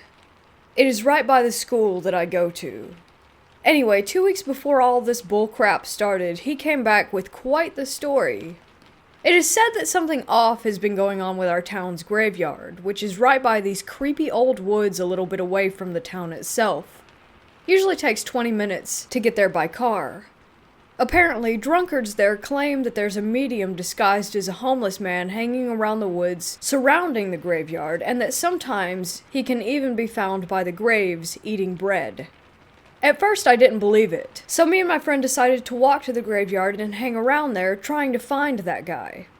So we did, and the graveyard was full of people for a few hours, but the normal kind of people. A few more hours passed, and soon there was no one left except for an old, bearded man on the bench by the football field across the woods in the parking lot. He was looking at empty plastic bags with a box of cigarettes resting beside him. Nothing suspicious. My friend had the guts to walk up to him and insult him. I walked away from her, but when she crossed the line, I pulled her away, telling her that he may be a serial killer or a crazy drug addict. But he remained quiet until she yanked her hand away from mine, grabbed his box of cigarettes, and crushed it under her feet. She also threatened to hurt him if he didn't speak, and that's when he stood up and looked her dead in the eyes, and he was much taller than her too. He told her something along the lines of, "You are a disgrace in the eyes of God," and walked away onto the road until we lost track of him. I started to worry, and told her that maybe he was a priest or a monk, and now was going to tell everyone in our town how she had mocked him, and I was actually afraid. She reassured me that he was none of these things, because he had cigarettes with him, but I think those weren't even his. That night I slept over at her house because I was scared to go back to mine alone. I woke up in the middle of the night, and since I was sleeping in the same bed with her, I had a clear view of the pitch-black shadow of a man standing over her right beside her bed, his palm on her wrist. I raised my body, getting ready to stand up, but he turned his head to me and started to shake it from left to right. So I figured it was a lucid dream and rolled over to the other side, drifting back to sleep. The next morning, she looked pale and ghostly, and I asked her if she got enough rest. She informed me that she did not even sleep, and kept having problems with her breathing and her heartbeat. I was so scared that I almost pissed myself right there and then, and as of now, I am home alone and feeling like I am being watched.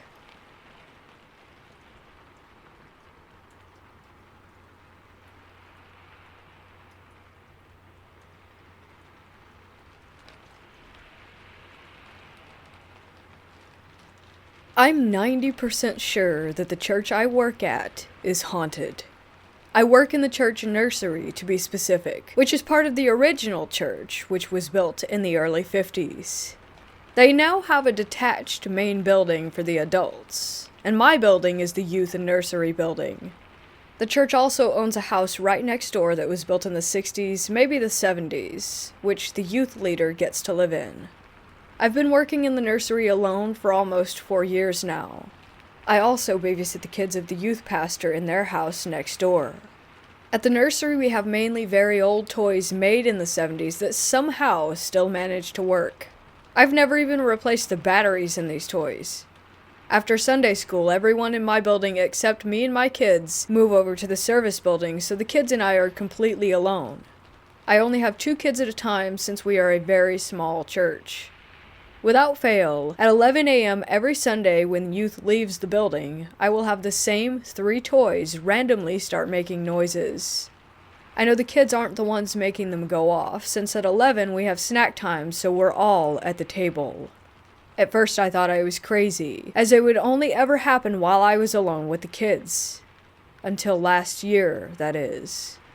Last year we got a new pastor, and his wife decided that she was going to work in the nursery with me since the youth pastor had a newborn. We wanted extra help just in case we had a situation go down that required 2 people. Well, the toys began going off with her present as well. She didn't seem to think anything of it. Once the pandemic started, she no longer works with me, and I'm alone watching just one toddler. When it's just us, I'll hear talking, footsteps, and doors opening or closing. I don't normally feel any bad vibes coming from whatever is in the church, though, so I leave it be.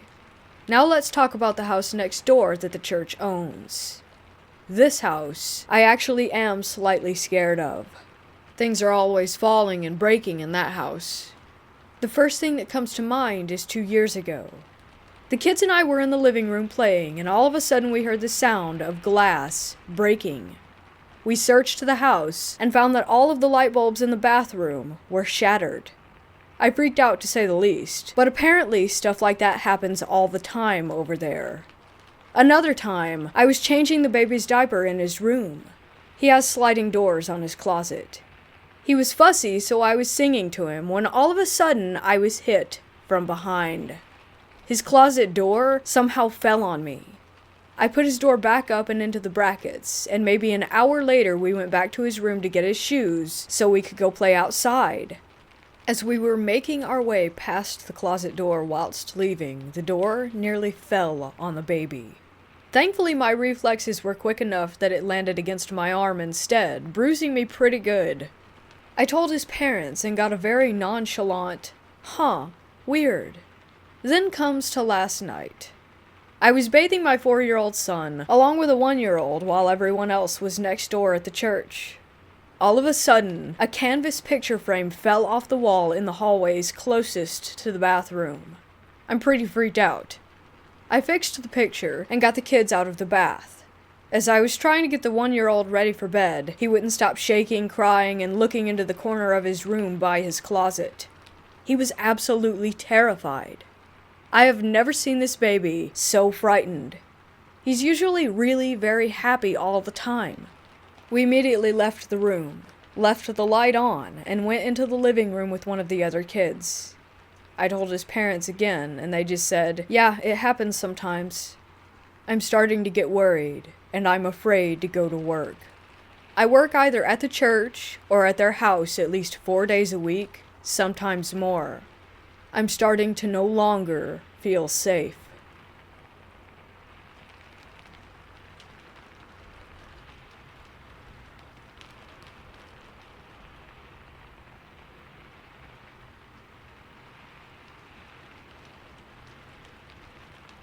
It's been 4 or 5 years since my last encounter. I think I'm safe, right? Wrong. I moved last year and I recently thought, hey, remember those kids a few years ago? Funny, they can't get you now. Boy, was I ever incorrect. I live on a mountain, and like an hour away from the beach in a super populated neighborhood with my roommates. 2 chill lesbians and a college dude. Super cool people. I think nothing can hurt me now, because there are people everywhere.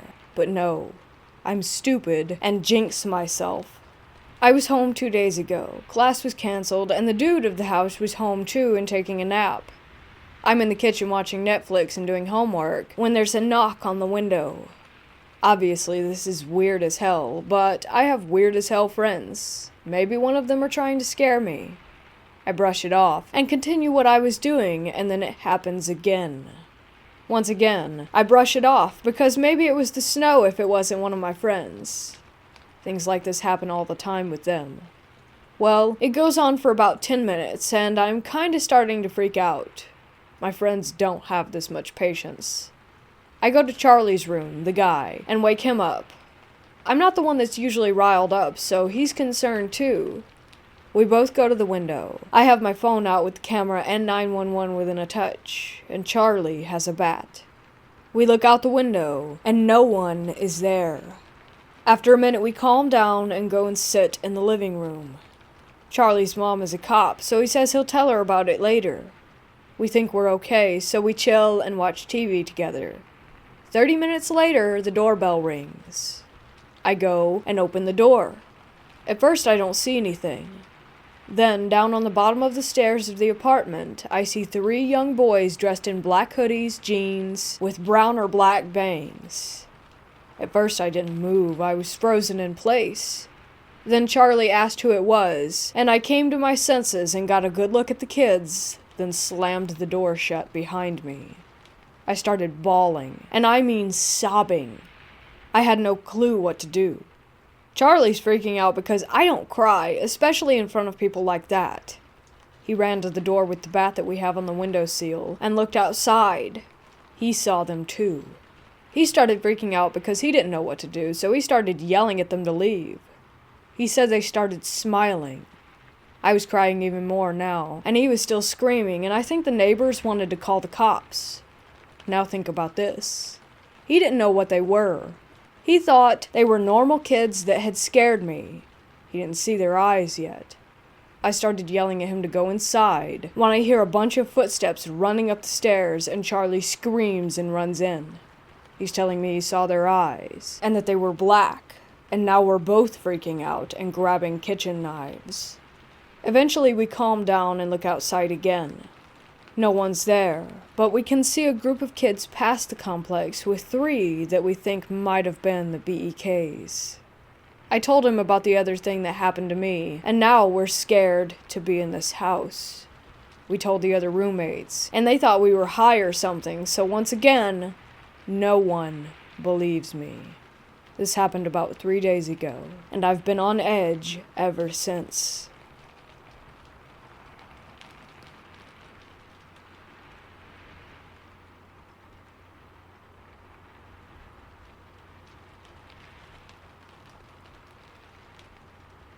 I have a story of the first time that I saw a ghost in full body manifestation. It was to the point where they looked human. I've had other encounters and experiences before, and all were shadowy horrors, but not this ghost. It almost felt like a guardian angel, so this was very strange. When I was baptized, I was told to walk into the back area of the stage where I would wait to make my entrance into the baptismal pool. As I opened the door from the back area, I was greeted by a guy who was wearing a Hawaiian shirt and a straw fedora, holding a towel. He was just sitting there on a wooden box with a cane. I didn't think anything of it at the time, but then I realized that he was sitting at least 3 feet from the ground with his feet in the air. I figured that he must have been a spry old man, but at the same time I was confused as to why he was holding a cane in the first place. He handed me the towel and told me not to worry and not to be nervous. It was very warming and relaxing hearing him tell me that. Afterwards, I heard the cue for my name and went out, and I was baptized. When I was done changing, I walked into my minister's office and asked who the guy was. She had no idea who I was talking about, but as she said that, I immediately noticed a portrait on the wall of the man who had given me the towel. In the portrait, he was wearing a suit instead, but the face was definitely the same. I pointed at the photo and said, "Him. Who's that guy? Is he the chairman of the board?" She said, "No, he's a founding member of this church. He passed away a long time ago." I was so baffled. I told her it had to have been him, that it had just happened no less than 20 minutes ago. I went back to the place where he was, and there was a shelf of blankets and towels sitting on top of the box that he was sitting on. All I could think of in total shock was that there was no way that old man had propped that up there by himself in the last 15 minutes, and I quickly prayed and thanked him. After that, I've never had a similar experience. I still only ever encounter negative energy-driven entities in shadows, not pure ones, like him.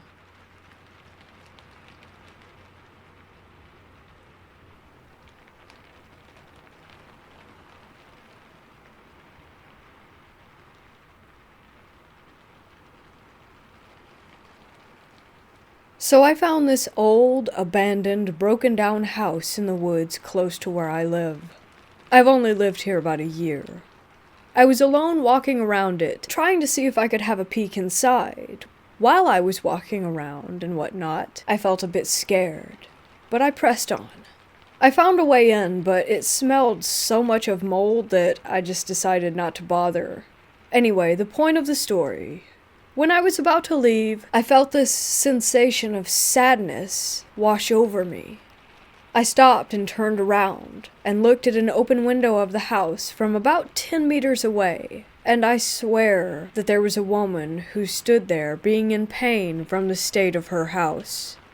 I stared and was almost about to cry for a few moments as I walked away, but then I stopped and looked back again. I almost felt drawn to the house, not wanting to leave. But as soon as I got away from it and was walking back home through the forest, the feeling of sadness left. On a side note, the day before I had walked through a part of the forest where a lot of trees had been cut down and a lot of branches and bark were scattered all over the ground. There I also felt such sadness, as if the trees themselves were crying. As I'm writing this, I realize that I sound kind of insane, but I have never really felt this way before, and I feel normal like one day later, like today.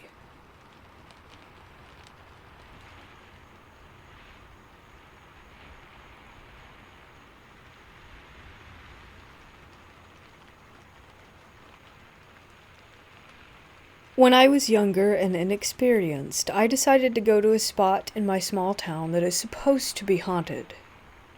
The story goes back to the 60s, when a man and a woman with 2 children got into a major argument, and she decided to leave with her kids. She packed up and left with her son and daughter, and began to head over a small bridge just south of town, when she noticed that the husband was coming after her in his vehicle. Outraged, he ran her off the bridge and killed her and the 2 children.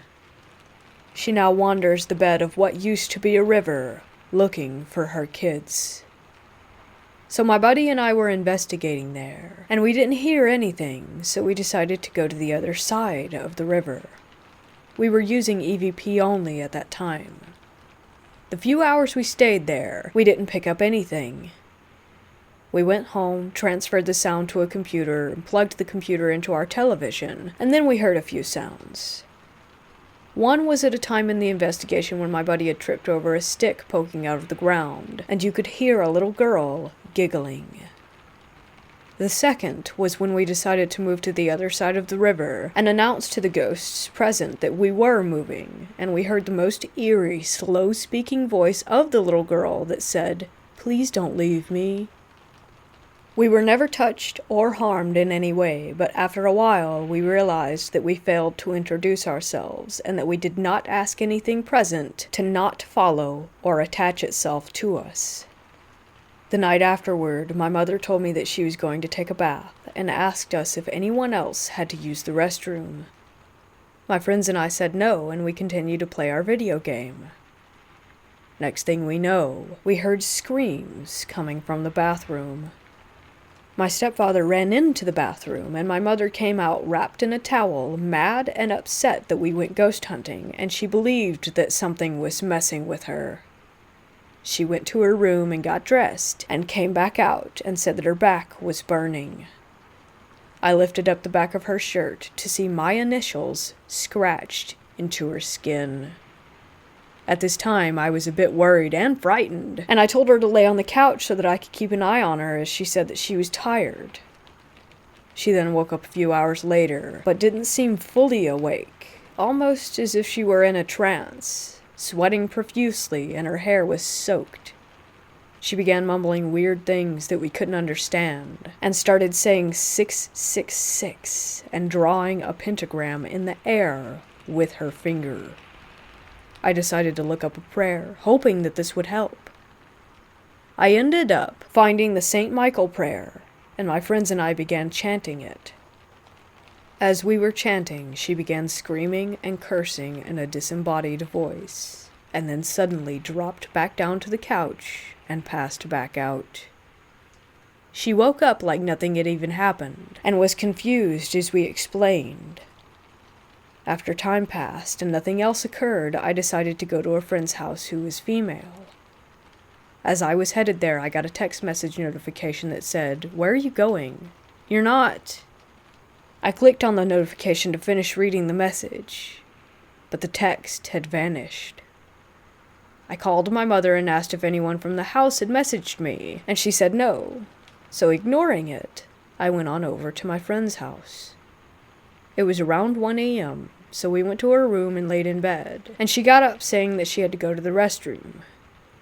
As I lay there, I began to hear growling noises coming from her bedroom closet. When she got back, because I wasn't going to go and look, I asked, "Do you have a dog in your closet or something?" And she replied, "No, I don't own a dog.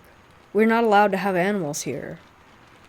I was freaked out the rest of the night, and didn't fall asleep until almost 4 a.m., listening to see if I could hear anything else. After awakening, of course, I was really tired. I called my mother to make sure everything was okay, and she said that nothing else happened while I was gone. And nothing else has happened since.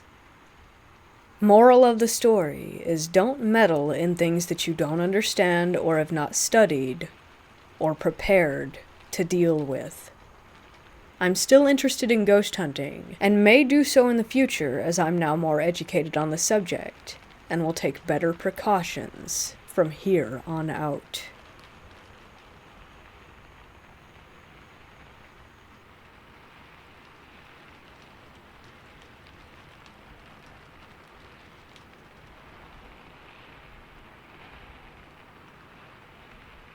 This happened when I was around 9 or 10.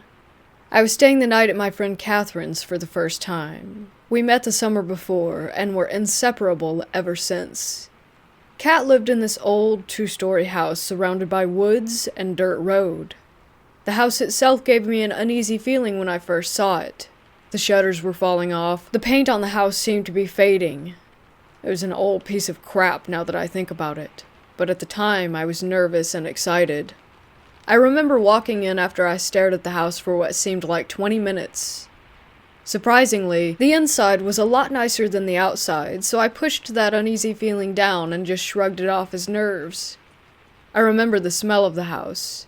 I can't pinpoint it, but it was different, like walking into a musty room. I started to walk around just to explore my surroundings, but I noticed Kat's mom watching me. I simply smiled and waved, but she just stood there staring at me wide-eyed. I've never met her before, but why was she looking at me like that? Suddenly, Kat flew around the corner and tackled me. We both fell and started to giggle. I noticed Kat's mom out of the corner of my eye start to turn around and walk off. She was gone, just like that. Fast forward a couple hours. Kat and I are laying on a beanbag in her room watching Children of the Corn, which, by the way, was one of my favorite movies at the time. I grew up watching horror movies, mostly Stephen King or any movie my mom was watching. Not her decision, mine, because I love the feeling that a good horror movie gives you. She felt the same way, and that's why we clicked so much. Back to the story. We were sitting here watching this movie, and suddenly the door opposite us slams closed. We both jumped, giggled, and brushed it off because, well, we were kids. Until the second time, when it creaked open and slammed again, not even seconds after the first time. Now I'm sitting there staring at this door trying to figure out how in the hell it's opening and closing by itself. In the midst of all that, the only other person in this house is her mom, who I figured out earlier was just a tad bit creepy. "You think it's just your mom?" I asked her, but she shook her head. "You sure?" I asked again, but she said something that gave me chills, and still gives me chills, just telling this story. "My mom isn't home, it's just me and you, silly." I just stare at her while she's staring at me, trying to wrap my head around what she had just told me. "Where is your mom?" I asked her. "She's at work." I giggled, thinking that she was just trying to trick me. She is at work. She only works for a couple hours, so she leaves me here because she trusts me.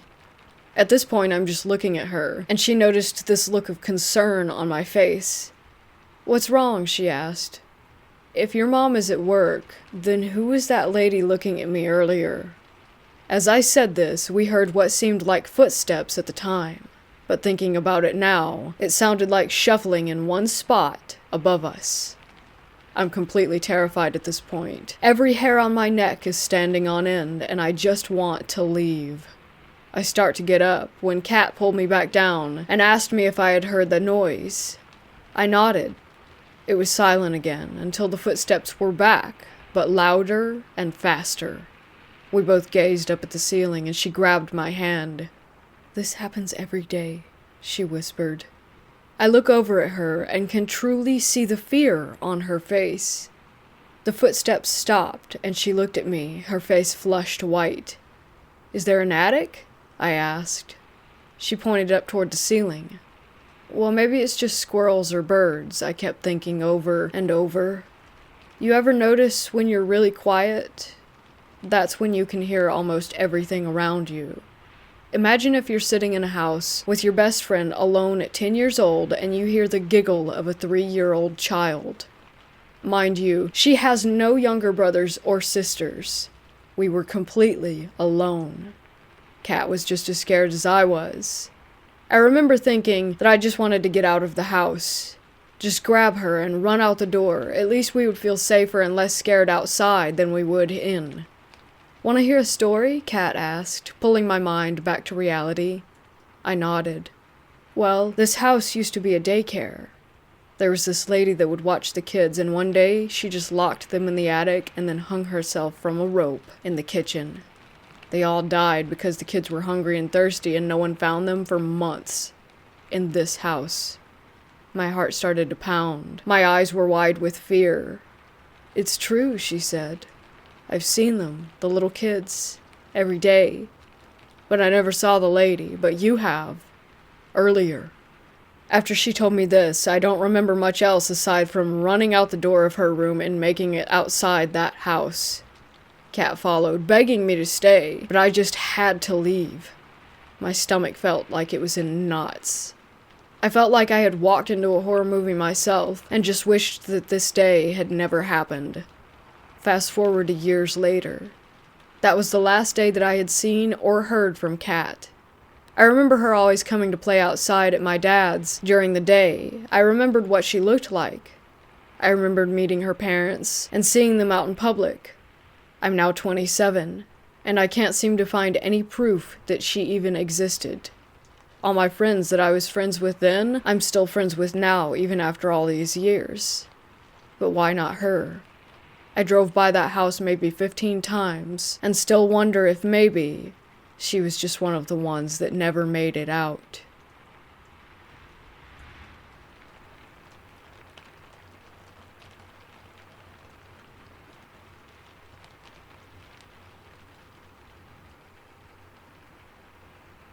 I have a story from about 2 years ago that really captivates me to this day.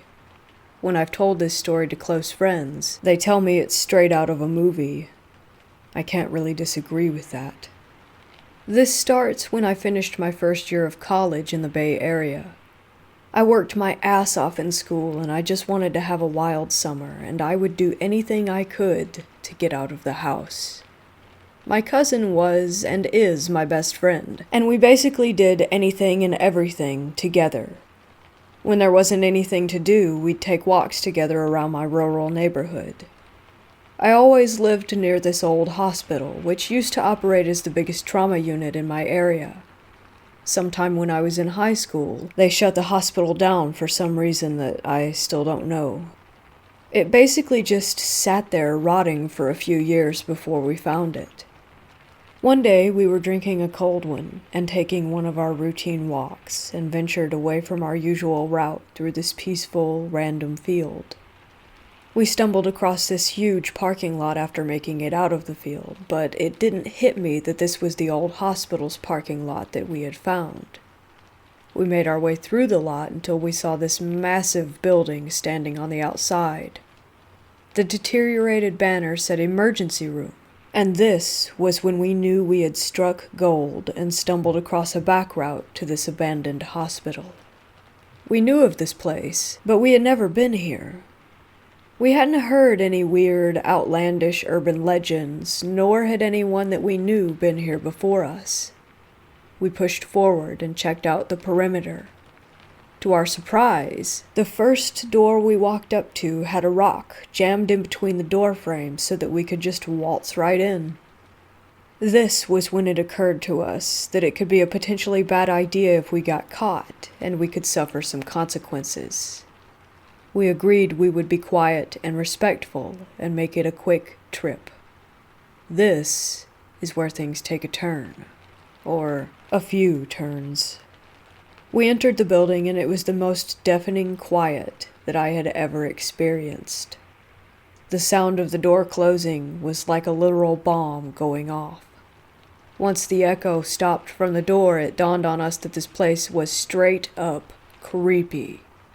We walked slowly, but the floor is covered in glass, which makes even the smallest of steps sound like Bigfoot lumbering around a library. We found a patient room, which still had a bed inside. We stopped at the doorway to look in because the floor looked sketchy. Out of nowhere, from around the corner, we heard the faintest, slow, drawn-out whistling. I've never in my life stopped what I was doing so suddenly. I just stared wide-eyed at my cousin because even a whisper sounds like yelling in this place. We both have our feet planted to the ground, because if we move, then we too will make ourselves known. At this point, we both assumed there could potentially be a squatter or a guard of some sort. My cousin hand gestures to me that we have to leave and we can't just stand here because the whistling was obviously not going to stop. We turn toward the opposite of the corner that the whistling is at, and we're tiptoeing to a perfect silence. Then the whistling stopped. We freeze again, and we hear the glass crunching from around the corner. We start running. Once we get to the door we came from, we realize we didn't put a fucking rock in the door frame when we came in, and now the door is completely stuck. As we were trying to get this door open, the glass crunching is now running. We hear it until it sounds like it is dangerously close. I am horrified. We turn around to try another door and the noise of the glass is literally right in front of us, yet no one is there. No one. We book it to a door that says pharmacy and peel the door open. The pharmacy is completely empty except a single, perfectly placed and aligned landline phone plugged into the wall. The phone is off the hook and making a dial tone. The whole thing is so perfectly lined up and centered with the whole room, I've never seen anything like it. And the dial tone was so loud in such an empty place. There wasn't power throughout the hospital, so how was it working? I was in complete shock. We left and never went back. I had heard of some other kids going there at night. They told me that they also heard the whistling and thought someone was lurking in the shadows the whole time. It is a freaky world out there.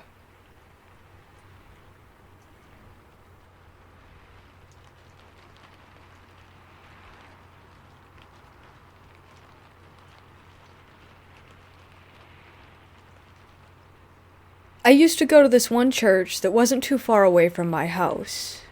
I had gone there for years before noticing anything. One day I was at the church with a friend. It was just her husband, and I.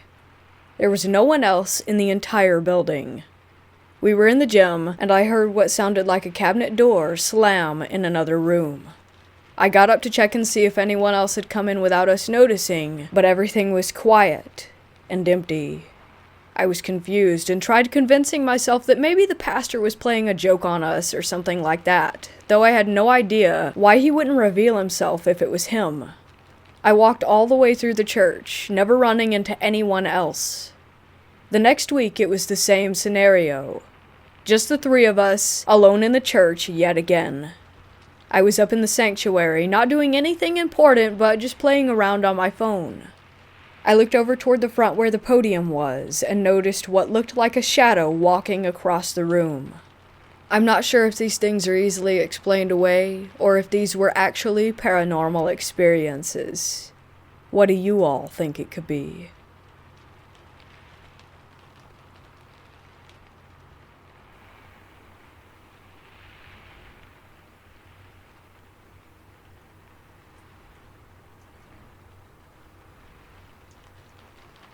This happened to me back in 2008 when I was 14, so my memory is a little fuzzy.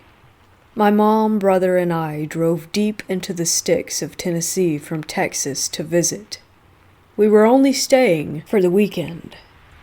My mom, aunt, and grandmother were talking, and I don't know how we got to this conversation, but my aunt was telling me how she heard about this abandoned church that was supposedly haunted.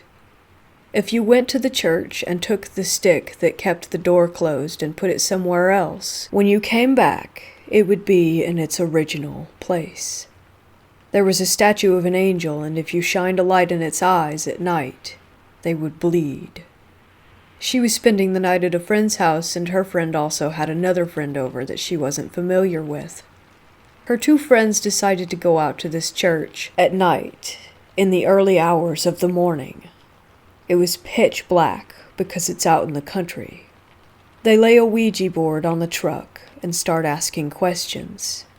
Basically, some spirit named John says that he was murdered by a gunshot some year in the early 1800s. I swear in this town there are more dead people than there are alive people. I don't actually know that, but it sure seems like it. The last question that they asked was, "Where are you?" And the planchette flew off the board. They decided they didn't want to look for it. Part of me wonders if it's still at the church and where it would be. So they checked the gravestones nearby and found John. Then they thought that they heard a gunshot and ran back to the truck and went home. I said I wanted to go to the church. She took me, my brother, and my cousin, who were the same age. It was about a 45-minute drive to get there, and the road that it was on was empty, nothing but grass. There was no way that you could walk there. Across the street was a field that went on for miles, and on either side of the church was just grass and trees. No streetlights. So when we get there, it's a one-room, white, little church. It's surrounded by trees toward the outside of the fence. The fence was black iron, and the opening was big enough for trucks to come through. We saw the creepy angel statue that my aunt had mentioned. We thought it looked like the Reaper. We pull up, and the gate is already open. Immediately, my brother and my cousin, who were in the back seat, were like, "Oh no, we are not going in there." And my aunt was saying, "Why is the gate open? I just don't understand." And I had my hand on the handle, and I looked at the gate. And I knew that something was waiting for me on the other side. I could see, maybe my mind made it up, but I didn't see it with my physical eyes. A ghostly white man with yellow, crooked teeth maliciously smiling at me. So I take my hand off the handle and say, "Okay, I want to go home." So my aunt backed out and went down the road a little bit further, and the closest thing next to us to turn around at, because there were little ditches on the side of the road in case it rains, was another graveyard. Not surprising. We passed by the church, and I wasn't expecting her to stop, but she did to take a photo with a digital camera, and the door was open to the church. We were all freaked out, and I swear I had this feeling like we needed to leave because something was going to chase us. When we got home, the three of us couldn't stop looking at the camera. The thing I remembered the most was that the treetops grew into a face. It looked like a big bald man with a crooked nose and a narrow chin. When my aunt got the picture developed, there were 4 orbs. 1 by the gate, 1 by the door, and 2 by the window. My brother and cousin swore that they had seen green eyes looking out of that window. I didn't sleep that night. I felt like something was hovering over me, waiting for me to fall asleep. I kept praying that nothing would happen. I tried watching TV to shake it off, but damn, there was no shaking it. I didn't sleep until I got back to Texas. That was my last night in Tennessee, and when I went back home, I slept with my light on every night for a while. And while we were there, I could just sense this unbelievable amount of hate from whatever was there. It was so aggressive and ready to attack. That feeling just pierced through you. That's my only experience. I will never doubt that there is a spirit world after that. My aunt sent me the picture, but I tore it up in 2012 because I was afraid that it would bring something bad into the house.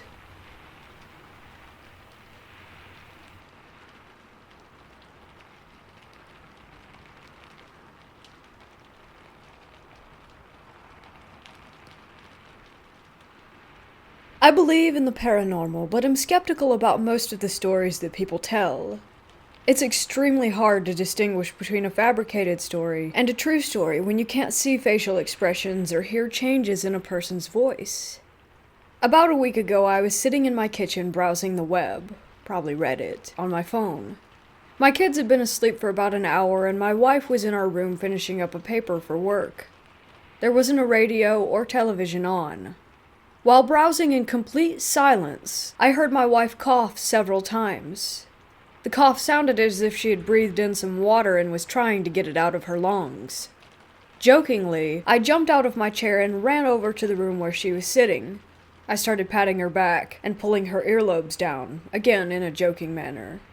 She looked at me like, "What the hell?" So I told her I was trying to help since she had coughed so hard. She, still with the what the hell face, looked at me and said that she hadn't coughed. I stood there and evaluated what I may have heard. I thought it might have been one of my kids, but the cough was from a woman. It wasn't a 4-year-old or 1-year-old girl's cough. Other things about this cough is that it came from inside the house. It was the type of hack like after water goes down the wrong pipe. It was one succession of coughs, about 4 of them together. How did the coughing not continue if the coughs were heard that hard at the beginning? It didn't and still does not make sense. But that's not the only thing that happened. Fast forward to the next morning.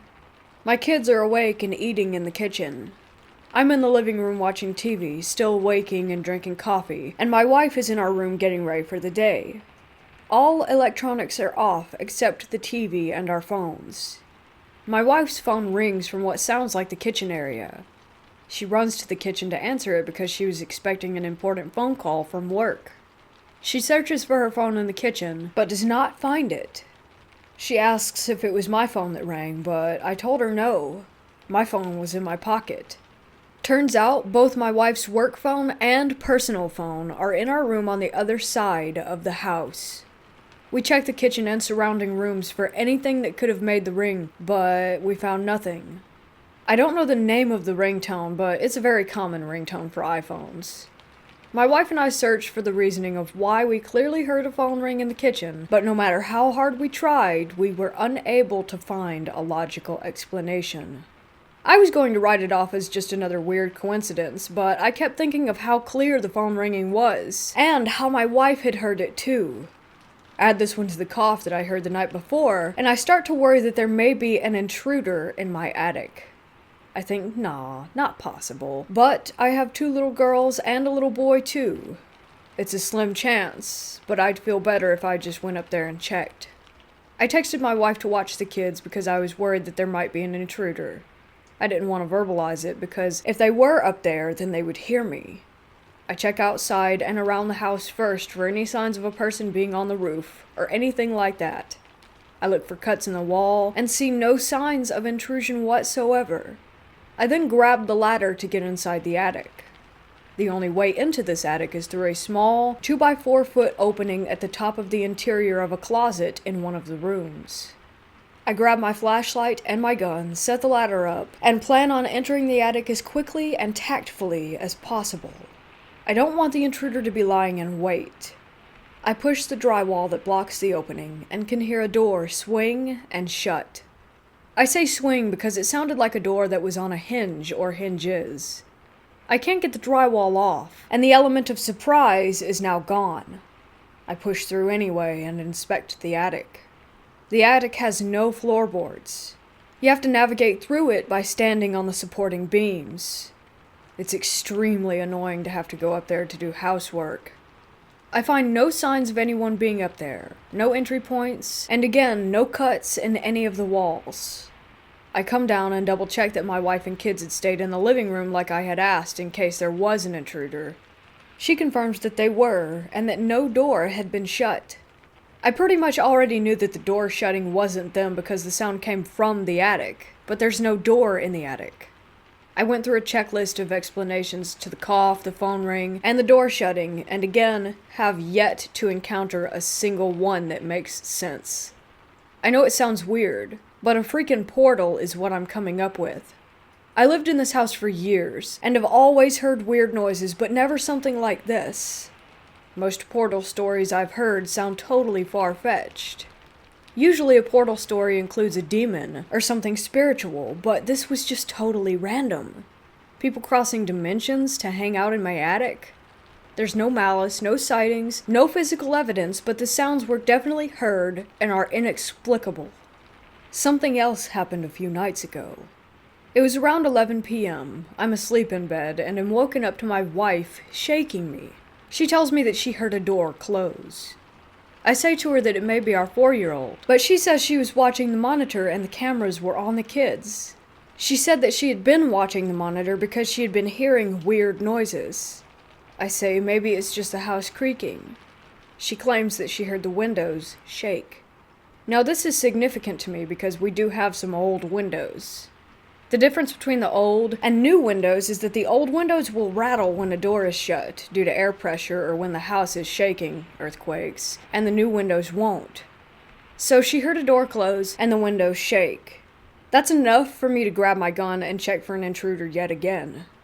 I do an interior and exterior check and of course find nothing. I go back to bed and once again conclude that there is a portal in my house.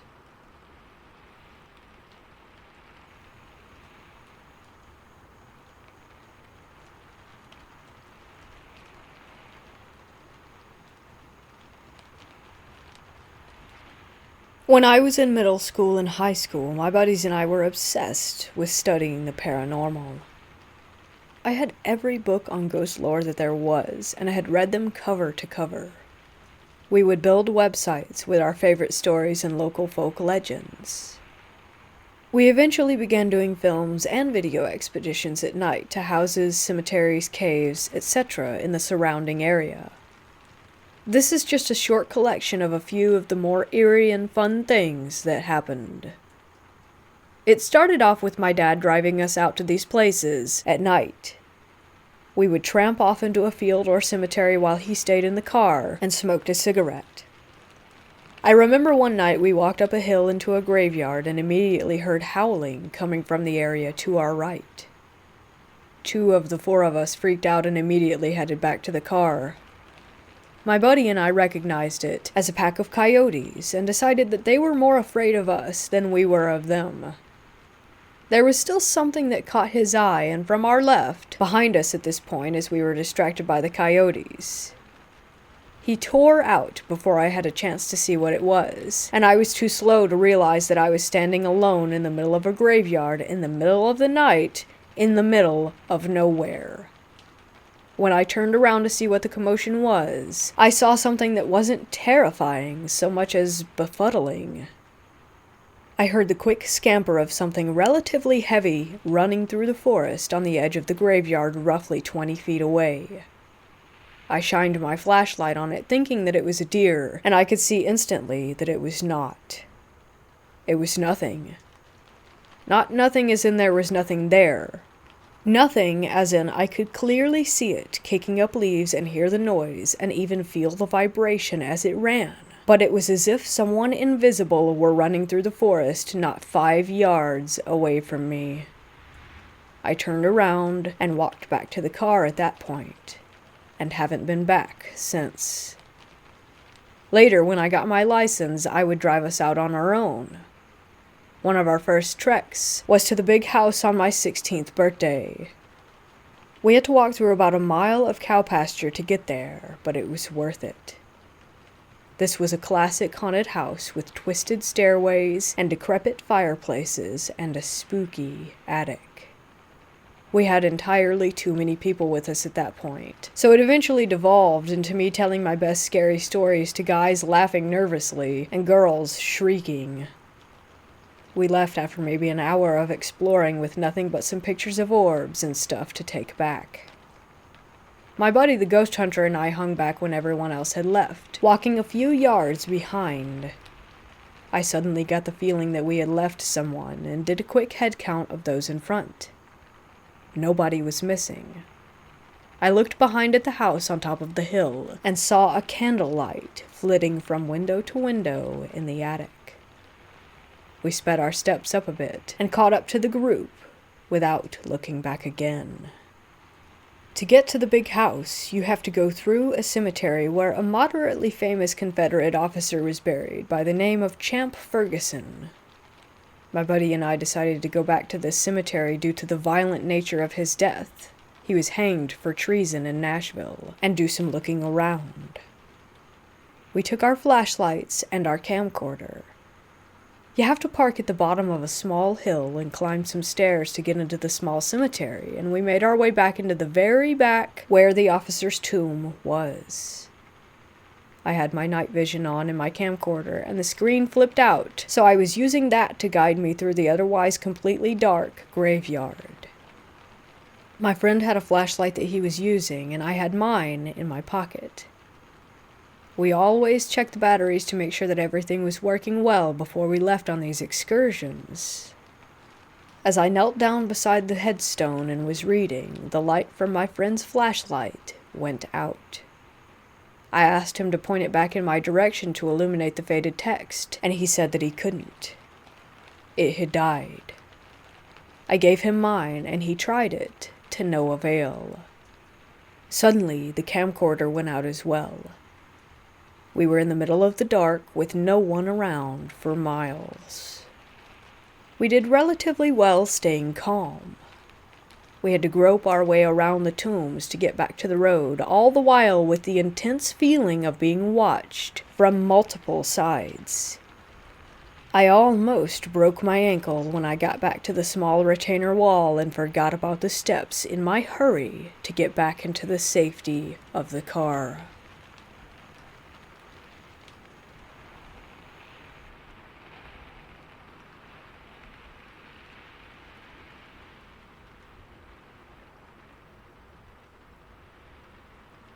I was in Florida for a high school marching band trip. This was 3, maybe 4 years ago. We were marching in the Disney parade, so we got to go to all the theme parks, including Universal. One day we were in Clearwater. Myself and 3 guys who were part of my group were hanging out on the beach, far away from everyone else. Suddenly, I heard a deep voice say the word, "No." It wasn't a yell, it was nothing close to a volume level that would have made me look around. It felt like a thought that I'd have in my mind, yet it was very clear and very distinct. It shook me up for a second, but I didn't want to mention it to any of the other guys. After about a minute, though, one of them asked, "Did you guys hear that?" Instantly I replied, "The no?" It turned out that everyone had heard the exact same no in the exact same distinct male voice. Again, the nearest people were 60 feet away, and it was a mom and her kid, not a man, to begin with. We were on a beach, and it wasn't a yell, so the sound wouldn't have been able to travel that far. As a sound engineer, I can confidently say that a man, even with a deep voice, would have been unable to make a soft no loud enough to be heard from that distance. Nothing else happened, So while it may not be the most interesting or terrifying of stories, it made me go from being a skeptic to a believer.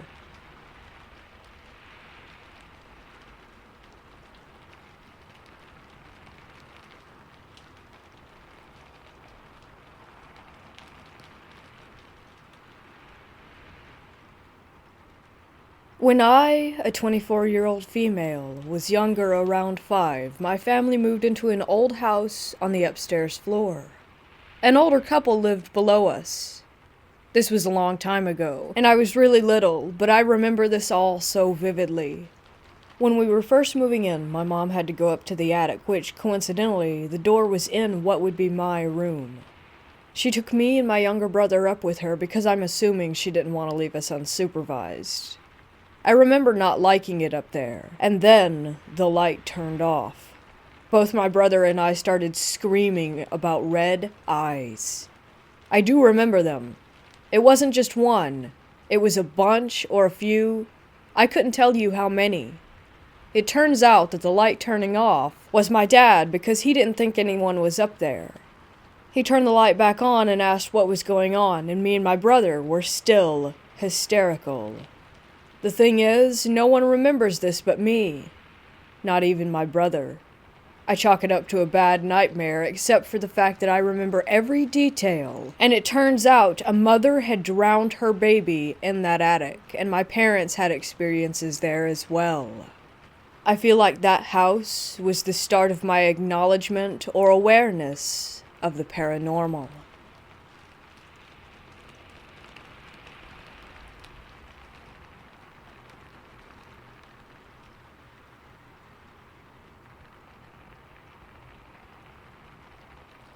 This story takes place during the late summer in the 1960s in Iowa in a very small farming community. My friend's great-grandpa, Bob, owned a farm out there. He had acres of corn, wheat, potatoes, etc., but corn was his main crop, so he had a huge cornfield. It was around 2 a.m., and his grandfather couldn't sleep, so he went outside to get some fresh air. While outside, he noticed something that looked like a child walking around in the cornfield. So Bob ran back inside and grabbed his double-barrel shotgun and woke the farmhand for backup. They combed through the cornfield in an attempt to find whatever was running around out there. After a while, they still couldn't find anything, so Bob told the farmhand to go back inside the house while he stayed on the porch to watch his cornfield. Then, as he looks at the gravel road between his yard and the fence line that led to the cornfield, standing on the road was a little girl around 6 years old or so, and she was wearing a white dress that made her look like she had just gotten out of church.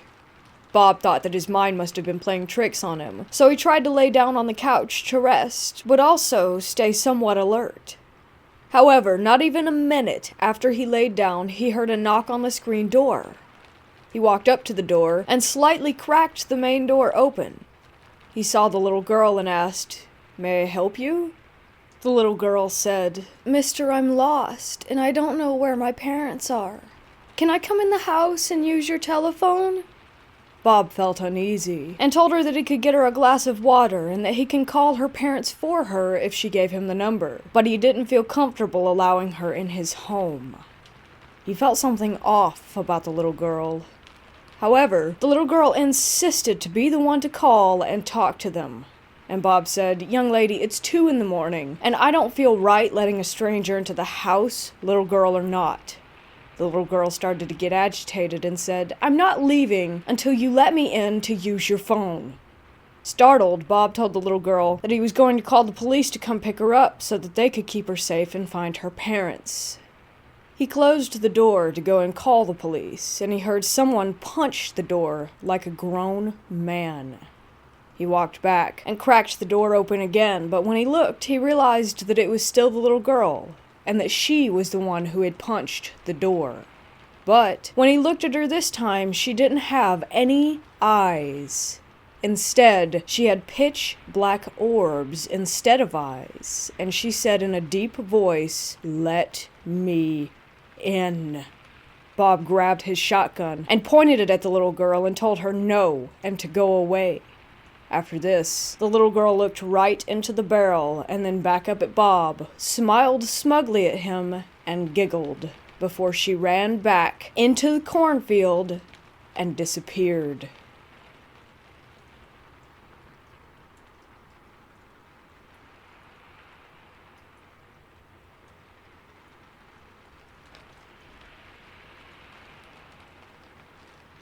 I would like to preface by saying that I am a Roman Catholic who has experienced paranormal phenomena since I was 5.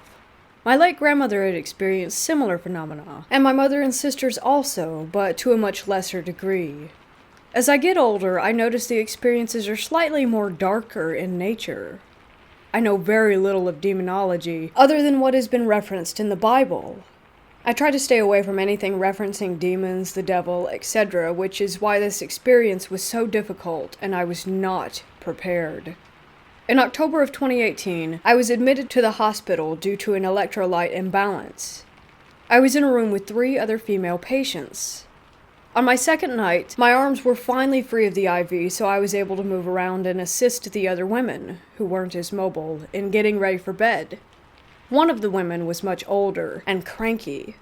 She seemed to take an instant dislike to me when I first moved into the room, but warmed up to me after I helped her. When the lights went out, I decided to lay on my stomach and say my silent prayers. To the casual observer, it would have looked as if I was asleep. During this time, I could hear the woman that I helped argue with herself about me. She stated that I was nice, and then she replied to herself stating that I am not what I seem or something to that effect, and it went back and forth like that during my prayers. Shortly after, the room started getting really cold, really fast. I silently prayed to God to watch over her and free her from any negative influences. It was then that I heard her say these words very loudly. I don't know the Lord's Prayer, and my name. I freaked out, quickly processing what had just happened. The woman knew that I was praying over her, and there was no way that she could have known that. In my mind, I instinctively knew that I was not up for the confrontation. I was weak, and still recovering. I got up from my bed, and with my back to her, I said something like, "There's no way I can stay here now." To which she answered, "Yes, go." I won, and laughed really hard. I was amazed that the other 2 women had slept through it. It was around 10 p.m. when this occurred. The room was stiflingly cold at this point, and I ran to reception and asked to be discharged, but the charge nurse said that I couldn't leave without my doctor discharging me. I begged again to be discharged, but was denied, and the nurses tried to calm me as they got a hold of my doctor, who said that he would be in at 7 a.m. and that I needed to stay put. I asked to be relocated to another room in the interim, but the only available room was directly next door, and that was way too close for my liking, so they put me in the day room with a blanket and pillow. I used my phone to call my sister to get me out of the hospital. She works at another hospital, and told me the car wasn't home and to catch an Uber to her place. The ward was locked down for the evening though, so I couldn't leave anyway, and chose to just stay in the day room. The TV was on standby, but I could hear voices coming from it, even though the screen was blank. The voices talked about a shooting at the hospital I was in, with thousands of fatalities. It then talked about my baby nephew being in a plane that was shot down. By then, I was truly hysterical, as fear for my family took root and everything I learned went out the window. Throughout this time, the voices from the TV continued calling me names, etc. I couldn't stay any longer in the day room, and the nurses had me on a stretcher right in front of the main desk, where the charge nurse could see me. It felt like a really bad dream, and I was hysterical and paranoid. I laid down on the stretcher, and that's when I noticed hanging overhead the ward number, 66. I was also on the 6th floor of the hospital. I wondered if that was why there was so much activity there. Not long after, I started hearing other voices coming from different rooms of the ward asking about me. They seemed to be communicating to each other and laughing. I started silently praying again with more conviction. A male patient in the ward nearest my stretcher started crying out for help, claiming that I was hurting him. I prayed even harder, citing the Lord's Prayer. He asked the nurse for the name of the lady outside hurting him, and she gave him my first name. He started crying again, joined by another voice 2 doors down. I prayed to know who they were in Jesus' name, and all these voices talked at once, but the one name that I could clearly make out was Beelzebub. I continued to pray throughout the first night as they taunted, laughed, cackled, and cried.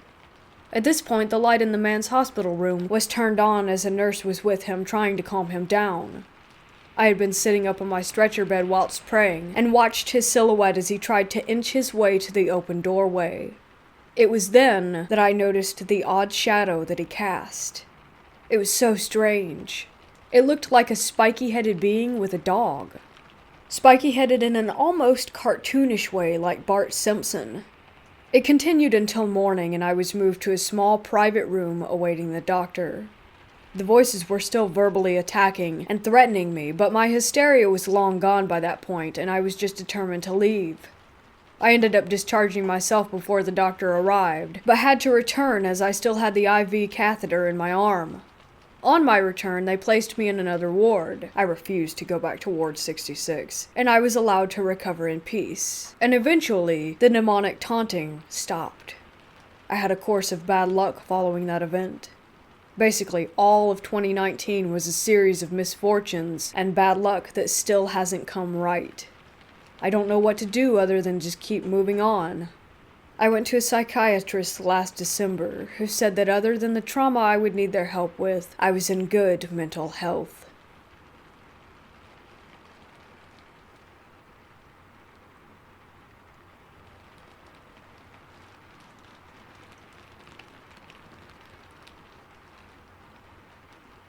I live in Oklahoma, and I'm really big into finding abandoned places and exploring them. I found out a few months ago that there is a forgotten graveyard a few minutes away from my house. I've lived in Oklahoma my whole life, and I've never even heard anyone mention this place before. So I looked it up and did more research on it to make sure that I wasn't walking into something crazy or where I could possibly be harmed. I found out that it was the site of an old schoolhouse, and that there was no marker, so people had basically just forgotten that it was even there over the years unless they had a loved one that was buried there. I waited until daylight to go just in case, because I wanted to be able to see everything around me since I was in the middle of nowhere. I ended up asking my sister if she wanted to go with me so that I wouldn't be alone. And God, am I glad that I asked her to come, because I never thought I would have saw what I did. We woke early the next morning to go before it got hot because it was summertime. It was 10 minutes away from the house, so it was an easy drive. Finding the exact location was the hard part. Once we did find it, we pulled up and got out and started to look around. The grass was all overgrown, and you couldn't really see any of the headstones anymore. We had to be super careful walking around because we didn't want to step on anyone. We explored for about an hour or so, and then we stumbled upon this opening where the old schoolhouse used to be. All of a sudden, out of nowhere, it sounded like someone or something was running right at us. But there was no one else around. And mind you, again, we're in the middle of nowhere. So we stop what we're doing and back up a bit to look and see. Neither of us spook easy, so we just looked around and we didn't see anything. We decided it was getting too hot to just stand out there for much longer, and so we started walking back to the car. Again, it sounded like something or someone was running at us, but faster this time. We both took off sprinting to the car and didn't stop until we got in and locked the doors. As we sat there, I looked up more about this place, and it's known by a few people to have major activity, and it's so bad that they actually tell you not to go at nighttime. I read stories of people who said they had seen figures walking around, or someone asking them for help and then disappearing a few minutes later. I'm glad that I decided to wait until daylight, and that I asked my sister to come with me, because I don't know what I would have done if I heard someone that I couldn't even see running at me if I were alone. I've never been back to this graveyard. It actually kinda scares me to even think about going back after what happened. When, though it wasn't anything serious like some of the other stuff people had said happened to them, maybe one day I'll have the guts to return.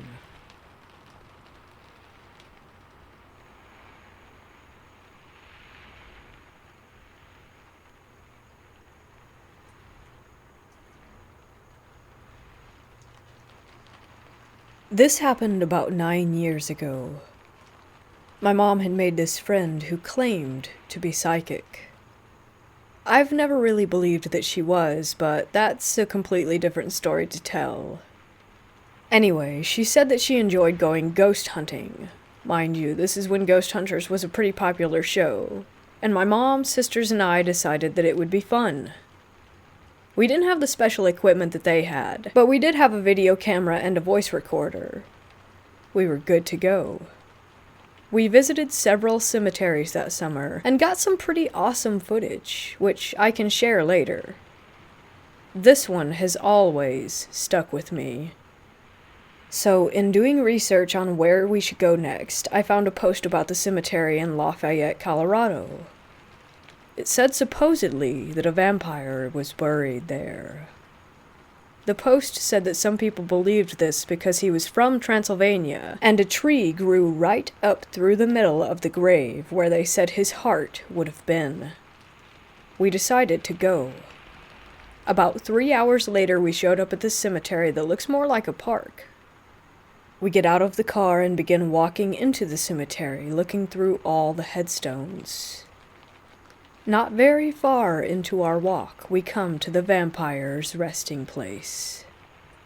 The headstone is a plain slab of concrete with a line down the middle and the name of the man, when he died, and where he was from. My sister, toting the video camera, comes walking up next to me and says, "So this is your stake, huh?" We didn't hear anything weird, and continued to walk around after that. The cemetery was pretty mild in comparison to the others that we had been to. The feelings weren't overbearing or scary. Suddenly, Sandy comes running toward us, whispering frantically, we have to leave right now, they're coming." She's the psychic one. Anyway, we start rushing back to the car, and suddenly these police officers on bikes come riding up. They gave us a warning, saying that the park was officially closed for the evening, but that we could visit during the day. We drove home and plugged in the camera to check the footage. We got to the part where Elizabeth had asked, "So this is your stake, huh?" A reply immediately came saying, "Yes, my stake." We went back several times to make sure that we weren't imagining it, but every single one of us heard those words. Skip forward a few years. I was taking my mom to the dentist, and when we got there in the waiting room, there was a book of the most haunted places in Colorado. Well, of course it piqued my interest. During her visit, I scanned the book, and about halfway through, I came to the page about the Lafayette vampire. The crew who investigated his grave had asked a similar question to Elizabeth's, and the response that they got, wait for it, "Yes, my stake." I started laughing. We were so sure that we had imagined it because we had wanted to hear it. But there's no imagining two separate groups of people who got the same exact response. If you ever get to Lafayette, Colorado, check it out. The cemetery isn't a scary or overly creepy one, but the response that you get from the vampire is real. The man or men in the grave weren't actually vampires. They were mine workers. And if I remember correctly, they died of the 1918 Spanish flu. They were poor and didn't have the money to send their bodies back to their homes for burial, so they are buried here. I hope you enjoy this one as much as I have for the last several years. It's definitely one moment or two that I will never forget.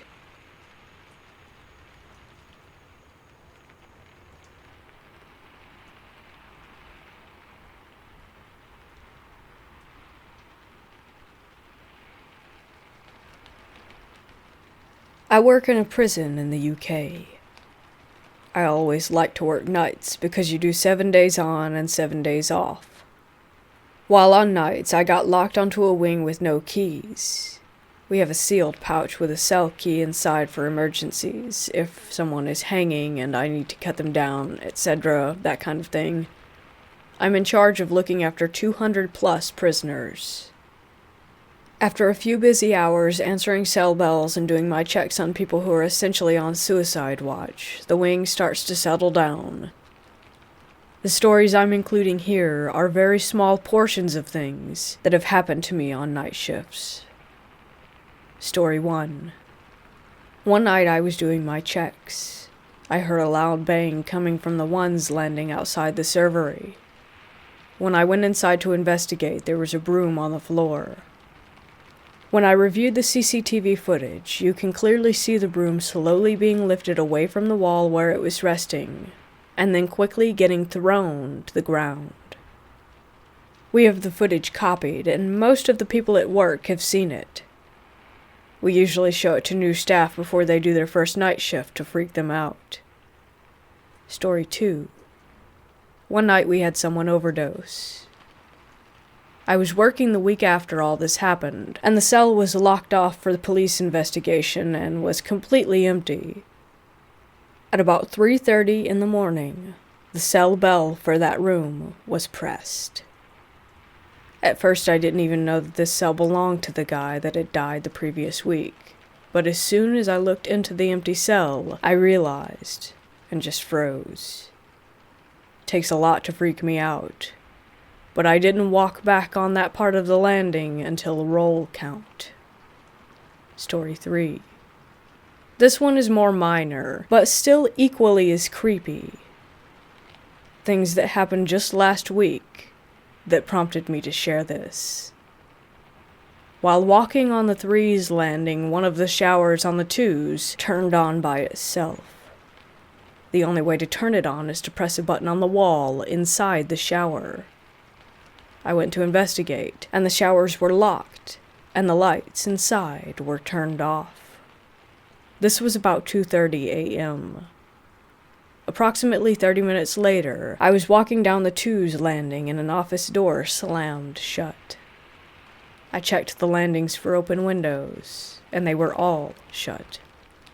Again, every time I hear a noise, I always investigate, and love anything creepy, but this sent shivers down my spine.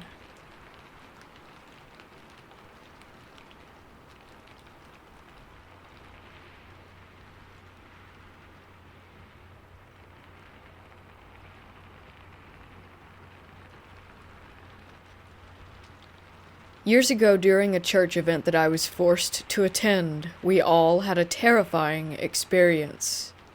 The setup was that boys slept anywhere they wanted to downstairs, and the girls were free to sleep wherever they wanted to upstairs. Some rooms were locked off, however, as the church was being renovated at the time. Anyway, it didn't matter too much, because we were just a small group. Night rolled around and us girls migrated into the nursery while most of the guys crashed in the indoor gym/basketball court. Only one guy couldn't sleep. Above the basketball court are windows to another room that was locked off, and the guy kept seeing flashing lights as well as the silhouettes of people looking at him. He didn't stay in the gym for very long. About the same time, myself and the other girls were still in the nursery. At that moment, we were playing apples to apples. The door was closed, and next to it was a one-way window. Inside was like a mirror. It was so that kids didn't see their parents coming to check on them and make a fuss. Well, I started hearing banging and scratching on the door. I freaked out and looked up to see two grinning faces staring back at all of us. Remember, we were on the mirror side of the one-way window.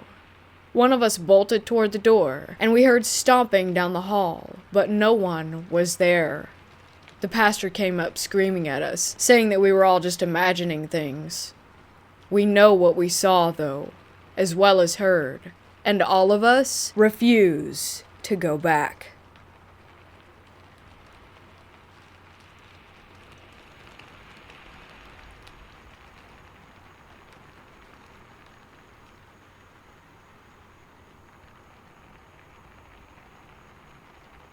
There's this large section of southwest Austin, Texas that used to be known as the Eanes Marshall Ranch. There's a story to be found about a man who was murdered by bandits, and his body was buried in an unmarked grave on the side of the dirt road after being discovered by the ranch owner. Eventually, the body was found by police over 100 years later while searching for evidence of deer poaching. Thus, a local ghost story was reinvigorated and spread to a new generation. When I was in high school, my friends and I got it in our heads to go out there and do some ghost hunting before the house was torn down to make way for a church. We took a couple of disposable film cameras, along with a Ouija board, and headed out under the cover of dark. We got there a little after 11 p.m. We hung around for several hours taking photos of nothing, literally pointing the cameras into the darkness and saying, "May I please take your picture?" Click. We had a no smoking rule, and we were not using the flash for the outside shots. We made our way back inside the main house. The smallest member of the group shimmied through an unsecured window in a small side room and opened a door for the rest of us. We took some photos inside with the flash on. My friends spent a good bit of time on the Ouija board. I declined to participate in that part and went outside. They came out and claimed to have contacted an entity through the Ouija board. I was like, okay, sure. We left after all the film was spent, and we got bored with it. We never did hear the legendary wagon or horses that supposedly come through. Nothing spooky happened at all while we were there. The next day, the cameras were dropped off at Eckerd's to be sent off for development. A few days later, the rolls came back with a lot of black nothing, which was to be expected when taking photos outside at night with no flash. There were a few shots that were taken inside the house while using a flash that had some things that you might call orbs, but those could be explained away as dust or bugs. However, the photo I'm talking about still sends chills down my spine every time I see it. We were very strict about not using the flash outside and not smoking, as I said. We wanted to have our best chance at capturing something like this without having a seed of doubt that it could have been a trick of the light or of the camera. Two of my friends who took part in the Ouija session had several unexplained glass-breaking incidents. They said it happened whenever they were talking about the entity or said its name. They were sitting in the car while parked when the passenger window formed spiderweb cracks like a rock had hit it, but no impact was heard. A few days later, glass cups fell out of their kitchen cabinets, no fronts, just open shelves, when no one was in the kitchen and all the cats were in the living room with them. More than a few of their picture frames had the glass shatter while still hanging on the wall. When they stopped mentioning the entity's name, the activity calmed down and eventually stopped.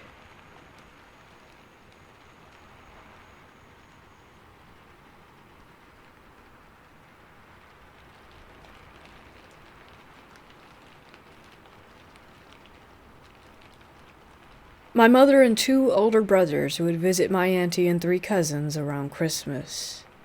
The whole family would get together too, uncles, aunties, you name it. Anyway, they lived up near Inverness, in Scotland, in a place called the Black Isle. It's actually in a place called Cromarty, but Inverness is more well known, so I'll say that. The Black Isle was said to be used back in the day as a place where witches would meet up on Halloween and perform rituals, animal sacrifices, that kind of thing. Whether or not that's true is something else entirely. I'll get on to the story now. We all rented out a holiday home just down the road from my cousin's house. It had multiple bedrooms in it, so it was perfect for a lot of guests. Me and one of my older brothers and his friend from Africa were all staying in one room. They were fast asleep. I, however, was not. I woke suddenly and didn't know why. I scanned the room with my bleary eyes. It was very dark, and I couldn't hear anything but the snores from my brother and his friend. The door to the room slowly opened with a creak, and I swear I froze with fear. I didn't see anything enter through it, but as I tried to scan my eyes around the room, I started to see shadow-like figures pulsating and hovering around the two adjacent beds, over my brother and his friend. There must have been at least 3 or 4 of these figures. The third one stood over my bed. Although this apparition didn't have any human-like features except maybe the shape of something human, I could still feel that it was staring right at me. I decided then the only course of action was to turn over and face the wall and go to sleep. The morning after, I described my experience to a few of my family members, and they joked that it might be the witches that performed those rituals in the past, and in general just didn't believe me. Except one person, my brother's girlfriend. She told me she had experienced something as well. She was only sleeping next door, and she said that she felt like someone had sat down on the end of her bed in the night, and said that she could feel the weight of someone on her legs, but nothing was there. Very frightened by this, I decided to read the guest book to see if anyone else had reported anything unusual, but nothing of the sort could be found. I'll never forget what I saw that night, and if you're ever up near the Black Isle or stay in the same holiday home I did, just be aware of strange figures entering your room at night.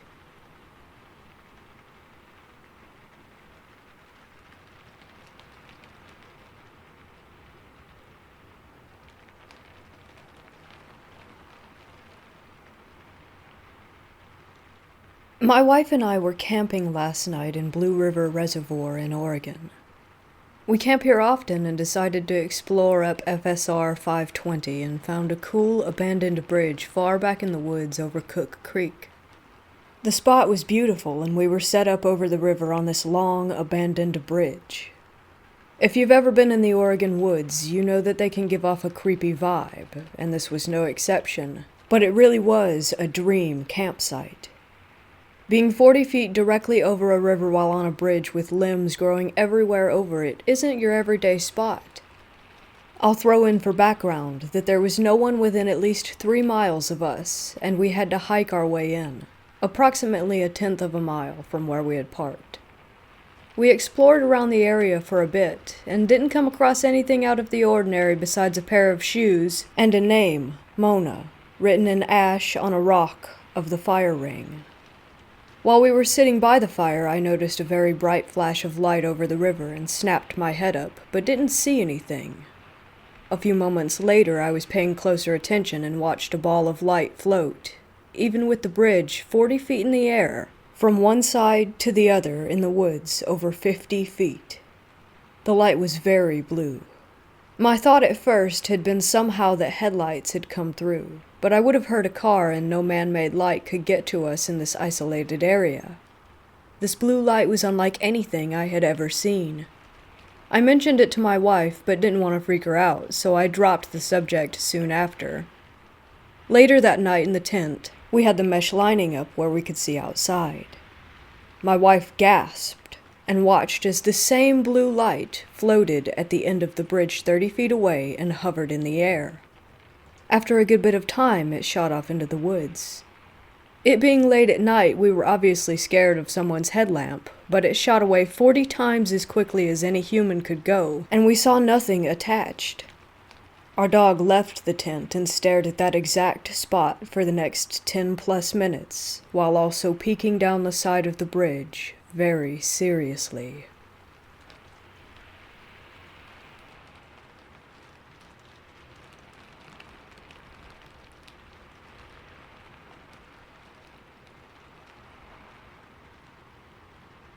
I was home alone on Thanksgiving.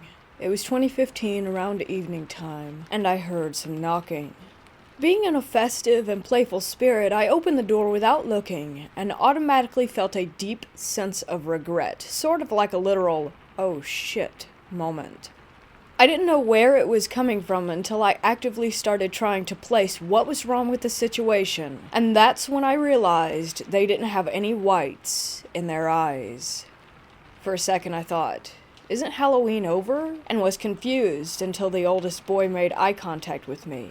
And that's literally when I felt like I was staring at death in the face. They wanted to come in, and the way they spoke made it seem like they knew what I was thinking and were actively mocking my helplessness. I slammed the door on them, turned all my lights on, and started watching TV while they stood outside and would occasionally knock.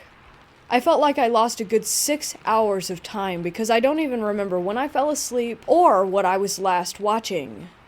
I remember when I first sat down, Gabriel Iglesias was playing, but I don't remember anything. When I woke up, it was around 2 a.m., and the lights were all off, and there was only static on the TV. I have Dish Network, and there were no power outages in my area, and I don't get static if Dish were to go out. I would get a channel listed as an HDMI and a black screen, or it would be the introduction screen where it would show two people talking about the features of Dish Network. Also, if the lights went out, they would come back on. I had to literally switch the lights on and off a few times for it to work, but no one was home. After that, I would occasionally see them outside, and every time it would be pin drop silence, and my lights would occasionally go out or something would lose power like my dish. One time my phone that was at 63% dropped to 1% in 5 minutes. After a few months of being afraid of every knock, I decided to call an imam to bless the house. I also saged the house and brought a lot of different surahs, psalms, to put in every room, including the bathrooms. Since then, the visits have stopped. However, a few months after that, I remember hearing a blood-curdling scream and a banging sound on my door. I looked through the peephole and saw nothing. A few months ago, maybe 2 or so, my mom and I heard a banging coming from the front door, and same thing. No one was there. I don't know if it was them, or something coming back, or just kids playing a prank, but I was so terrified.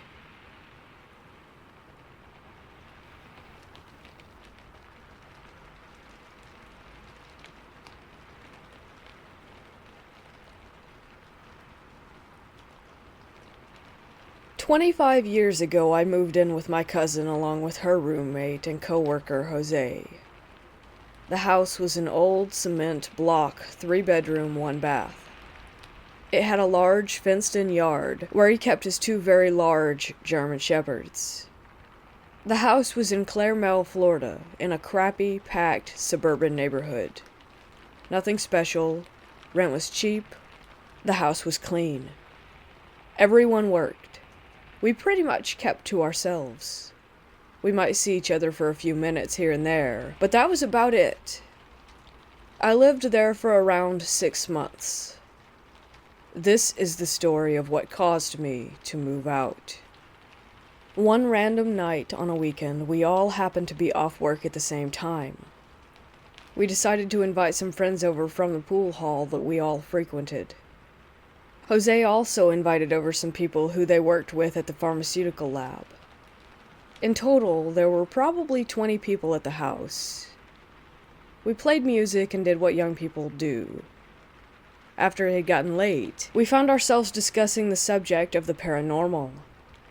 We all shared ghost stories. My cousin and I come from a pretty spooky family, so we had some good ones. Everyone was really into the topic.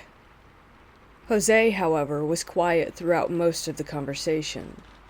He waited until it died down, and then he said, "This house is haunted." My cousin and I shot each other a look, before proceeding to laugh because, yeah, sometimes Jose's 20-pound house cat would meow at the empty hallway, but other than that, there was nothing. He then told us that there was a presence, but that it mostly stayed in the shed in the backyard. He was referring to a tiny pink wooden shed that I had never even looked inside.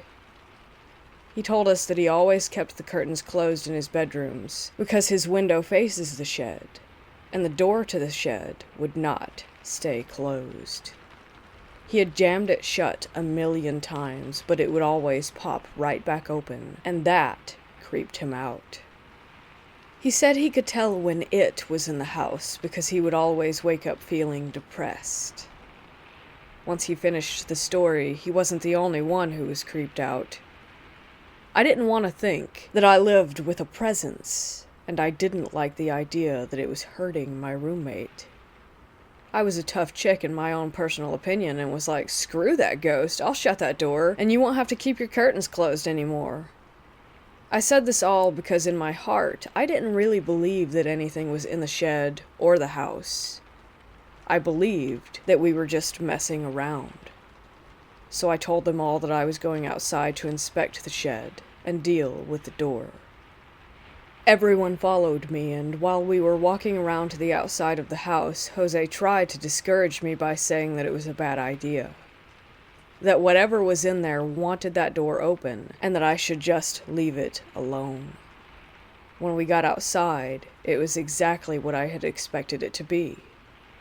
I looked inside and there was a busted lawnmower, some old paint buckets, rusty screens, and darkness. I looked around outside and found some rusty old shovels in a corner of the garage area. I took one of them over to the shed and kicked the back door into its frame. Next, I took the handle of the shovel and put it under the handle of the shed door. I shoved that into the ground. It was without a doubt secure. We all went back inside and talked some more. It was late, I want to say 1 a.m. by the time that everyone said their goodbyes. We let the dogs into the yard and locked the gate. We made sure that the front gate was secured so that they wouldn't get out. Then we straightened up the house. Eventually, we all made it to bed. Sometime around 6 in the morning, I woke up needing to pee. I opened my bedroom door. I was very sleepy. There was a weird sound as I opened the door that startled me. It was like fingernails scraping on something coarse. I opened the door all the way, and the shovel fell through the doorway and hit me. I can't even put into words how I felt in that moment.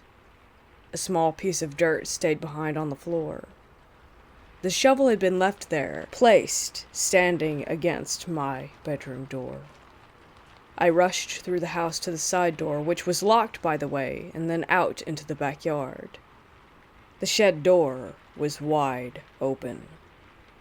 Suddenly I felt as though I couldn't breathe. I ran back into the house. Immediately, I pounded on both Jose and my cousin's doors until they both woke up and emerged. I knew, absolutely knew, that none of them had been responsible for this. And based on their reactions when I told them what had happened, that suspicion was doubly confirmed. Jose literally began to weep. He begged me to tell him that I was lying, that I was just playing around for a laugh. He then begged my cousin to admit that she had done it. When neither of us would take responsibility, he went to the store and bought a bunch of religious candles, produced a rosary, and started trying to pray whatever it was away. Or pray for me for being so stupid. My Spanish wasn't even close enough to fluent to keep up with everything he was saying. My cousin, quite the opposite of Jose, was absolutely peeved. She really was ready to fight me. She was adamant that I was screwing around, pulling some kind of a prank. She called me a liar, as well as a child, and that most of all, she didn't appreciate being woken up at the crack of dawn after a night of partying, only to be made a pawn in my little scheme. On my end, though, when I knew that neither of them had put the shovel against the door or reopened it, I was filled with pure terror. There was no way that someone else had gotten into that yard. They would have had to get past the dogs just to get to the shed, and then they would have had to get inside the locked house to put that shovel against my door. I didn't sleep there again without someone in the room with me. Every moment spent there after that night was beyond tense. We all just kind of stopped talking to each other. Jose and my cousin ended up in an awful argument, and she moved out within a week. It took me another 2 weeks to find a place to live. Whenever I did, I never went back.